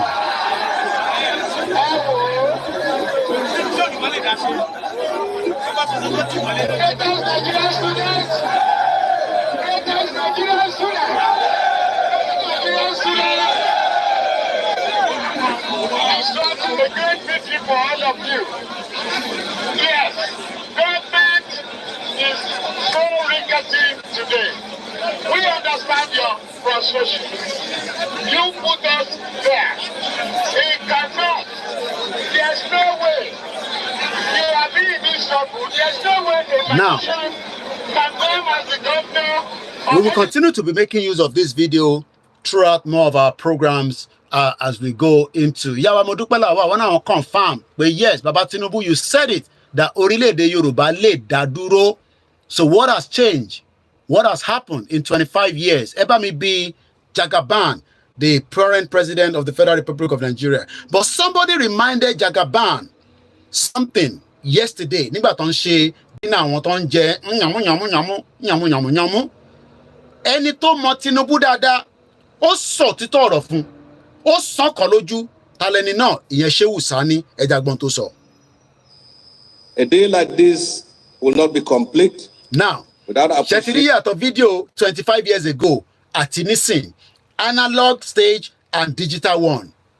This is why we are saying to you, do you want to remain in analog Nigeria, or you want to move into a proper system where everybody will be counted and be represented? You are not represented in the present day Nigeria. If you like, pray for Nigeria, you are not represented. Later on, I'll post a video, one of the beautiful Redeemed Christian Church of God church I met in London, completely locked up. Nobody was there. Nobody's begging for food outside. Everybody has gone to serve the system and then come back and praise and worship during the week and weekend.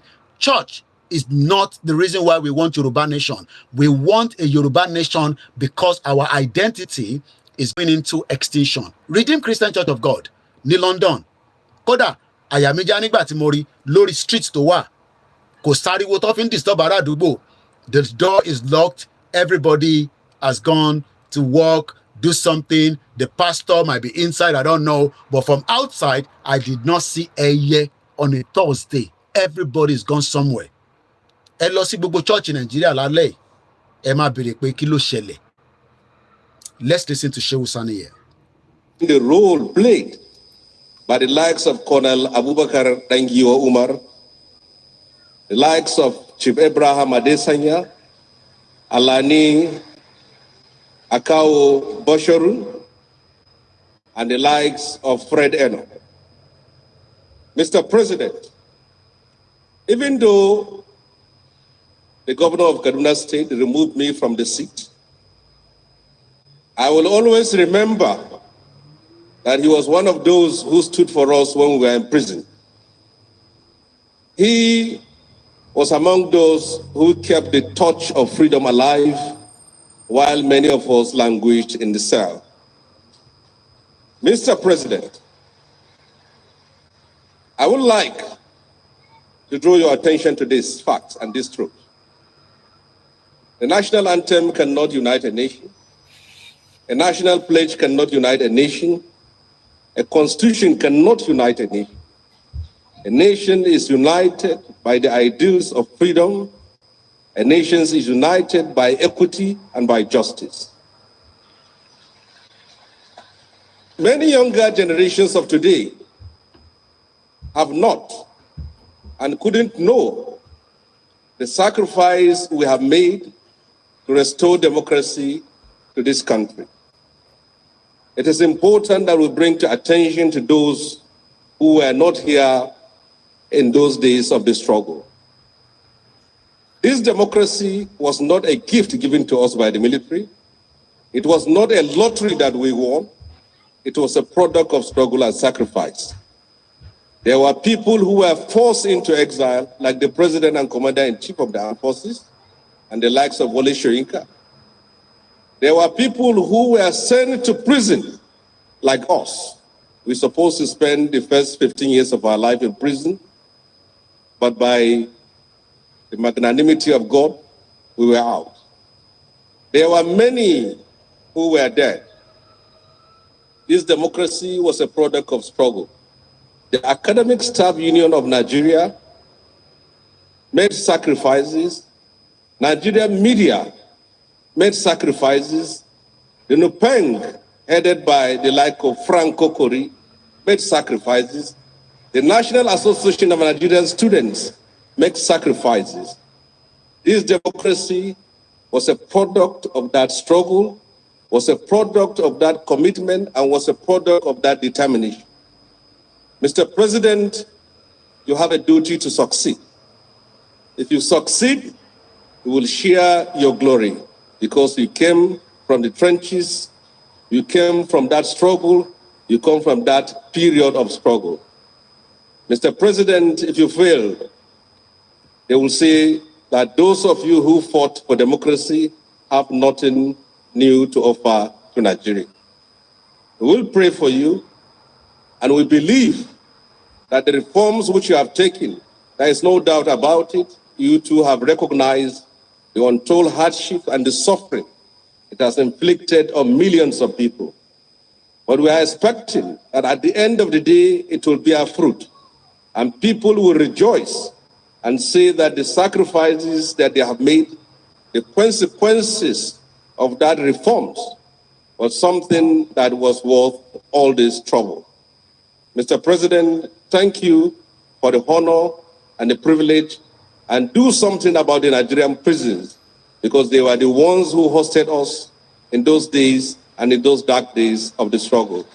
Under the last call, Mr. President, there are some people who are still in detention as a result of the NSAS protest.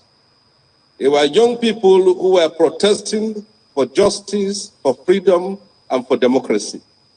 Any young protester in Nigeria today learned from you, because you were the father of protest in Nigeria. Do something about it. Give them the freedom. You taught us, you funded us to stand up and fight.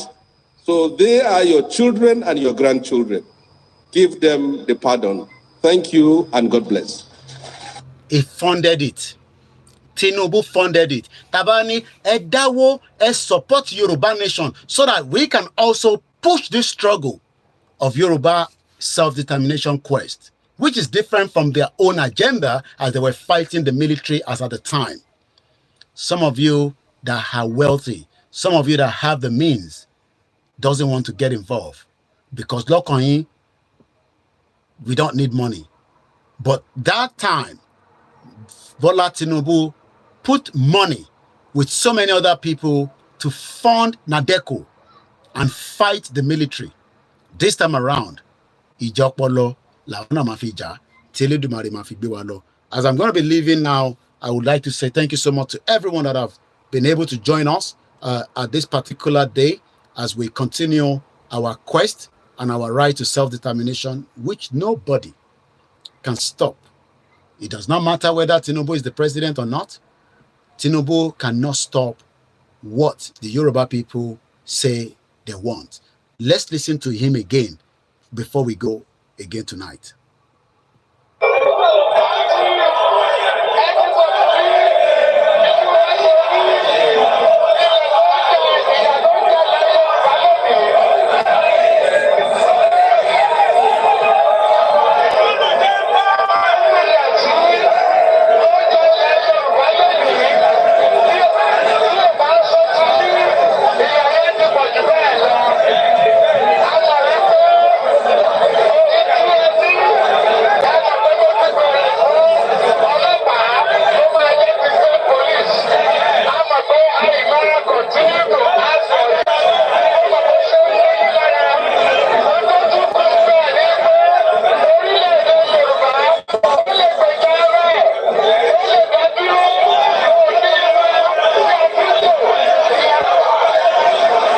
It was very clear. He was not mixing his word. There was no slur. It was perfect. He knew what he was saying, and it's entirely up to him to let everybody go their separate ways.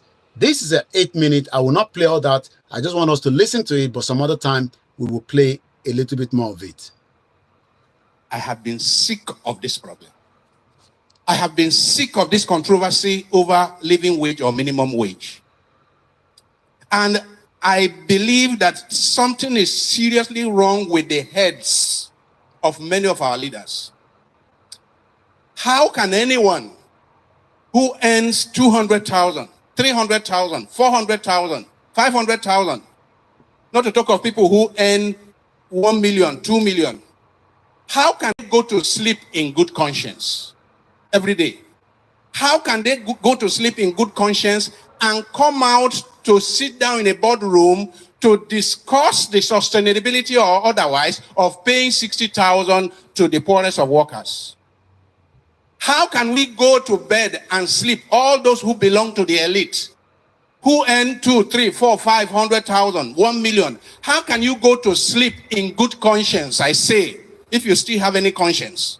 How can you go to sleep in good conscience and come out to be debating? I hear people on TV, I watch people on TV, experts, economic experts, corporate executives, government officials, who are taking home more than $1 million in a month.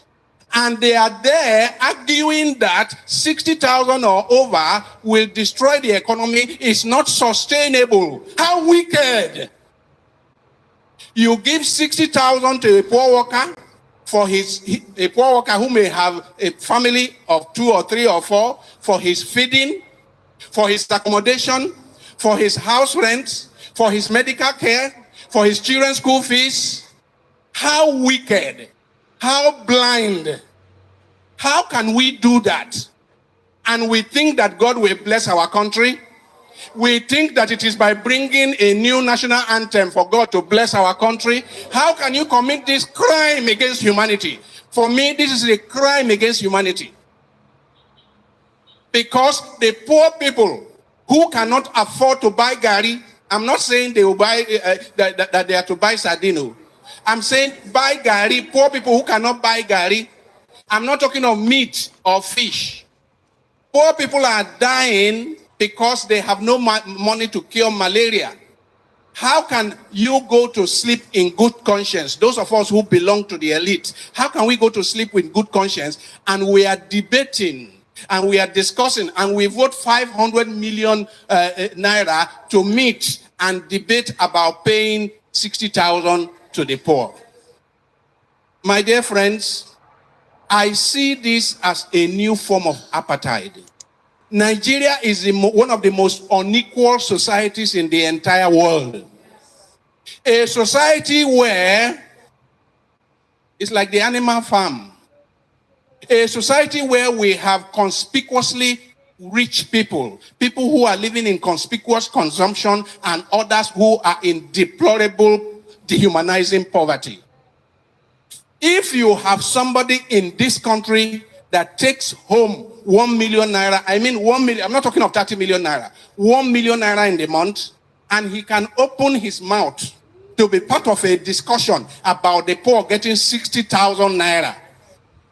I say anyone who earns up to 1 million naira in the month should keep his or her mouth shut when he hears them debating about taking 60,000 for the poor. More than 60 years after independence, we are running an apartheid society. This time it's not racial apartheid, it's economic apartheid. We are running an apartheid society of people of conspicuous consumption, flying in private jets around at government expense, people who are riding 4, 5, 6, 7 SUVs with pilot vehicles, chasing the poor out of the road, and poor people, you are debating, you are discussing, you are over 60,000 for the poor. You insult the poor by saying 30,000, and later you say 48,000, and now you say 60,000, and you pay more than 60,000, you come out with 62,000. You insult poor Nigerians.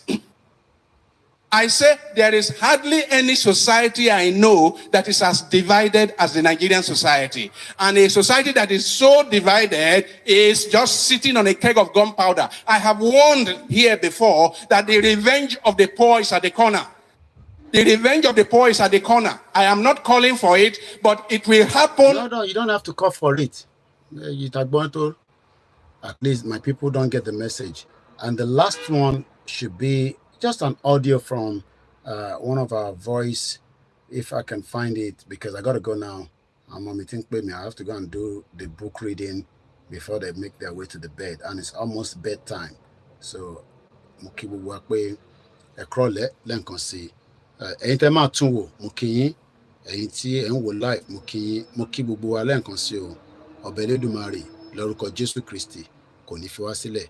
Ẹ já gbọ́ ilé látọ̀dọ̀ brother mi níjọ́ Monday.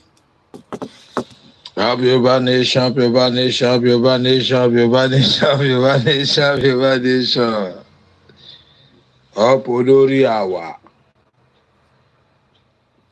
Àwọn campaigners, lovers, dáwódáwó, sọ̀rọ̀sọ̀rọ̀, gbóhùn sókè. Àdúpẹ́ lọ́wọ́ gbogbo yín o. Ibi táwa ń lọ làwa ń lọ. Ibi kọ́ làwa forí sí o. Tá a dẹ̀ fóhùn sí Yoruba Nation la fẹ́ o. Ìjọba Tinubu má waste time wa. Bàbá, àwa rí pé ó ń gbìyànjú. Because ó ní gbogbo politician máa ń pa. Baba ma waste time wa. Our offender, we don't want Nigeria again. Our offender Nigeria mo baba. Yoruba Nation. Afẹ́dẹ́ dúró. Oko le jọba tí ó máa kọ́ máa lálá. Give us Yoruba Nation.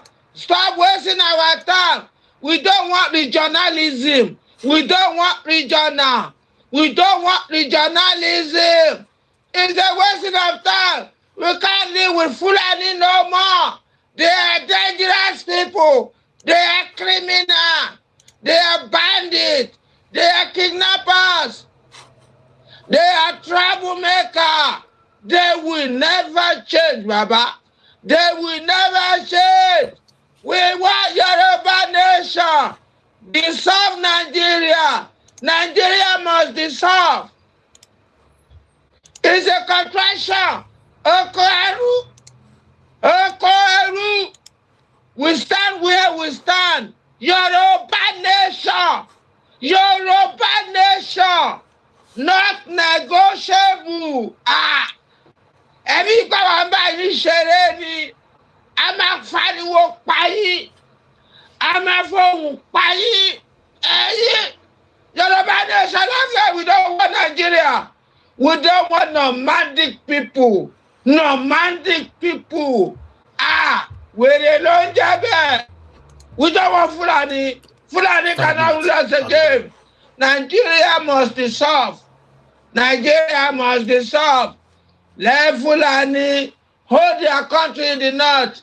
Let Igbo hold their country in the south. Let South hold their country.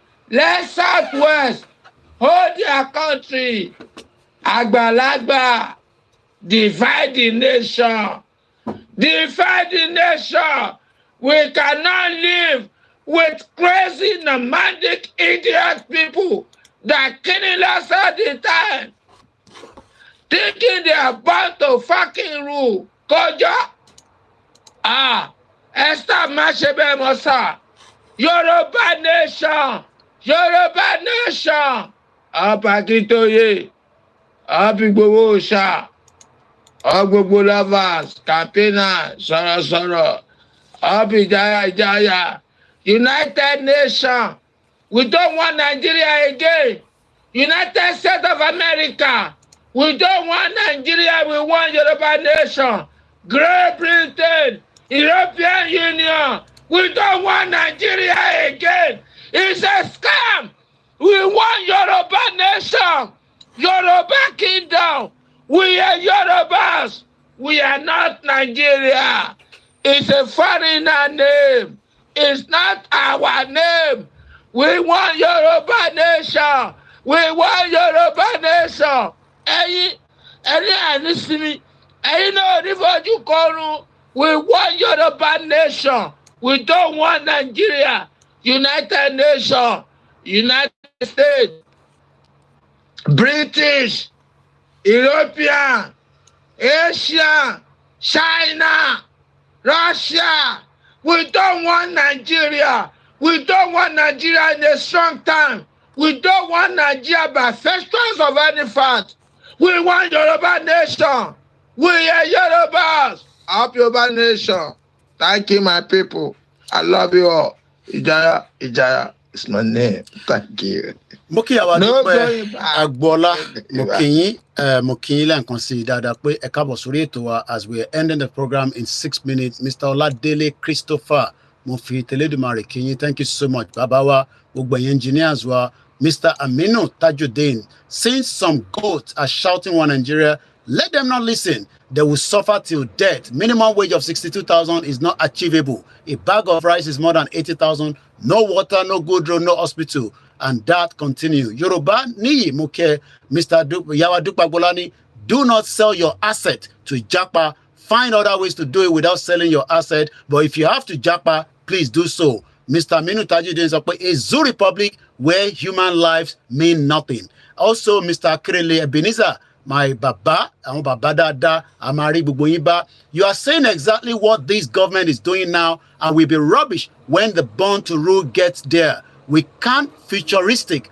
what will happen because by their fruit you shall know them. Yoruba Nation Lafe, mo kíyàwó Motadun Adeyemi ẹ káàbọ̀ sórí ètò lẹ́ẹ̀kan sí. Mr. Daudu Jamil, Mr. Koiki, you are a good mentor ready for what will happen in Nigeria. Ọ̀túnlá Tèmítọ́pẹ́, good evening to you. Daudu Jamil, a beans is now 320 naira per cup. They were all stupid.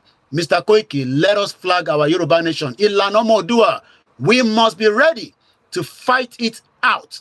Ọmọbọ́láńlé Saka, mo kí ìyá mi dáadáa pẹ̀lú gèlè yín, gèlè ọmọlúàbí, gèlè tí Yorùbá dáadáa. Yoruba Nation all the way. Yoruba Nation no going back láṣẹ Èdùmàrè.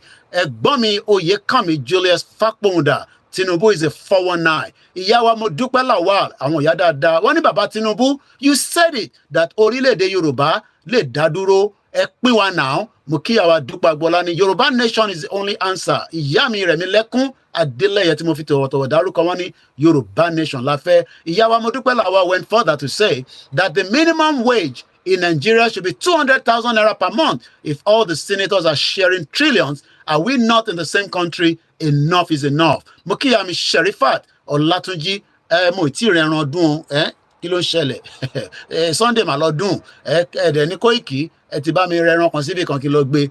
Mo kí gbogbo alẹ́ nǹkan sí. Ẹ jẹ́ ká wá sórí YouTube ká kọ̀ sọ pé thank you so much to all our listeners. Ìyáwó Fágbémilékè Ọmọbọ́lájí Abdullahi kọ́lọ́mbà fún àlàáfíà fún Ọlákúnlé onótẹ̀wọ̀n díẹ̀. Rere, oh no more Africans. Waris Jinadu Eshegon Babami, Triple DRS, Shegwana, Peter Sunday, and also Mr. Clement, all our Biafra, Victor Olabamiwo, and the rest of you that have joined us, Babatunde, Corel, Silva Badmos, Alomaja Ayodeji, Sunday Bami Shele, Aziz Badeshere Easy, Tony Aegis, Yawa Rebecca, and the rest of you I cannot mention. Iya Babawa Aziz, Moki Bubwani Bubu Barapa, Titi De Gbogbo Ibitebawa, Bishop Adesina, Yawa Boyami Bolaji Adeyemi, Jimmy Koya Ishigoni, Yami Olaji Rekoka, and also Omitola Kende, Yawa Shade Olotoni. Anyone can fall. Let us focus on Yoruba exit from Nigeria. Jeffrey Onyekara said, great job, Koiki. Remain proactive, strategic razor, and remain focused. Yawa Bossa de Lamid, additional Adeyemo, our bishop.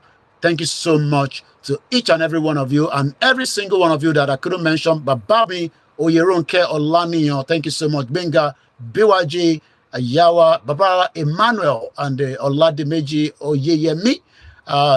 Cast Gold, it's been a while. Just reading, thank you so much. Temitokbe, many of you out there, my brother Yemi Fatoki, Ismaila Bakari, Yawa Nike Oluwole, thank you so much. SB Design, Joseph Bayo, I think I've done so much. Ajiboye, Najimu, Sangolola, Adeniji Ganil, Last Man, Silver Badmos, Adegoroye, Okbayemi Adisa, and on the backup channel, Ijaya, thank you so much, my brother. And the Safety Domain, Brilliant Talk White Lion, they come out to dictate for the people who are the governors, ask before they are taking their position. And on that note, and the rest of you were still Taiwo, Akim, Salami, Ogundele, Kodre, Ogumola Biodun, and Ifagbemileke, Kehinde Olatunji, and the Yawa Modúpẹ́ Olótù, and Gbogbo Enter on Instagram, Matthew, on Nocheta, and all the Koikimedia team. And likewise on the Mixer, Allahu Baba, and Akin Games, many of you that have joined us, I couldn't mention your name, and the rest of you, Yawa, Iyabo Lubumi, and many other, Mustafa, Salami Benga, Aziz, Ramoni, Samsudin, Atente Guruwa, Igbata Silorieto, Yami Christina Bamidele, Yaudua, Smooth Samson, Mr. Sunday Amo, thank you so much. And to many of you that I am Supi, Tokyo 778, I got to go now because my children are waiting for me for the school book to be read to them before they go to bed. Iṣẹ́ wa fúnlẹ̀ wa, forílẹ̀ ìbí wa, kágbéga, kágbéga, kágbéga falérí. Ìgbàgbọ́ wa ni pé bàtí bẹ̀rù làbọ̀ mọ́, ká ṣiṣẹ́, ká ṣiṣẹ́, ká ṣiṣẹ́, ká jọlá. Ìṣọ̀kan àtòmìnira ní kẹjẹ́ ká máa lépa. Ìtẹ̀síwájú fọ́pọ̀ ire àtòhun tó dára. Ọmọ Oòduà dìde, bọ́ sípò ẹ̀tọ́ rẹ. Ìwọ ni ìmọ́lẹ̀ ògo adúláwọ̀. Àwa ni ìmọ́lẹ̀ ògo adúláwọ̀. Remember to follow us on all our platforms. Gani Oloyede Moke, brother me, Abiodun George, thank you so much. I cite you there. Thank you for the love. Eban Kemoino, happy birthday. And also, Bamisha Yawala, sister, daughter was 10 years yesterday. Mokiolo Yegon, each time we call him, is always there for us. The family are still waiting for justice for Bamisha. But yesterday, Oloye was able to say happy birthday to the elder sister, daughter that is 10 years old. Bamisha died without leaving a child, but we continue to remember that our parents are still alive. Sanwo-Olu, get justice done to many of the people that are asking for justice, including justice for Mohbad. And on that note, my name is OLAYOMI KOIKI. Shout out. Bye for now.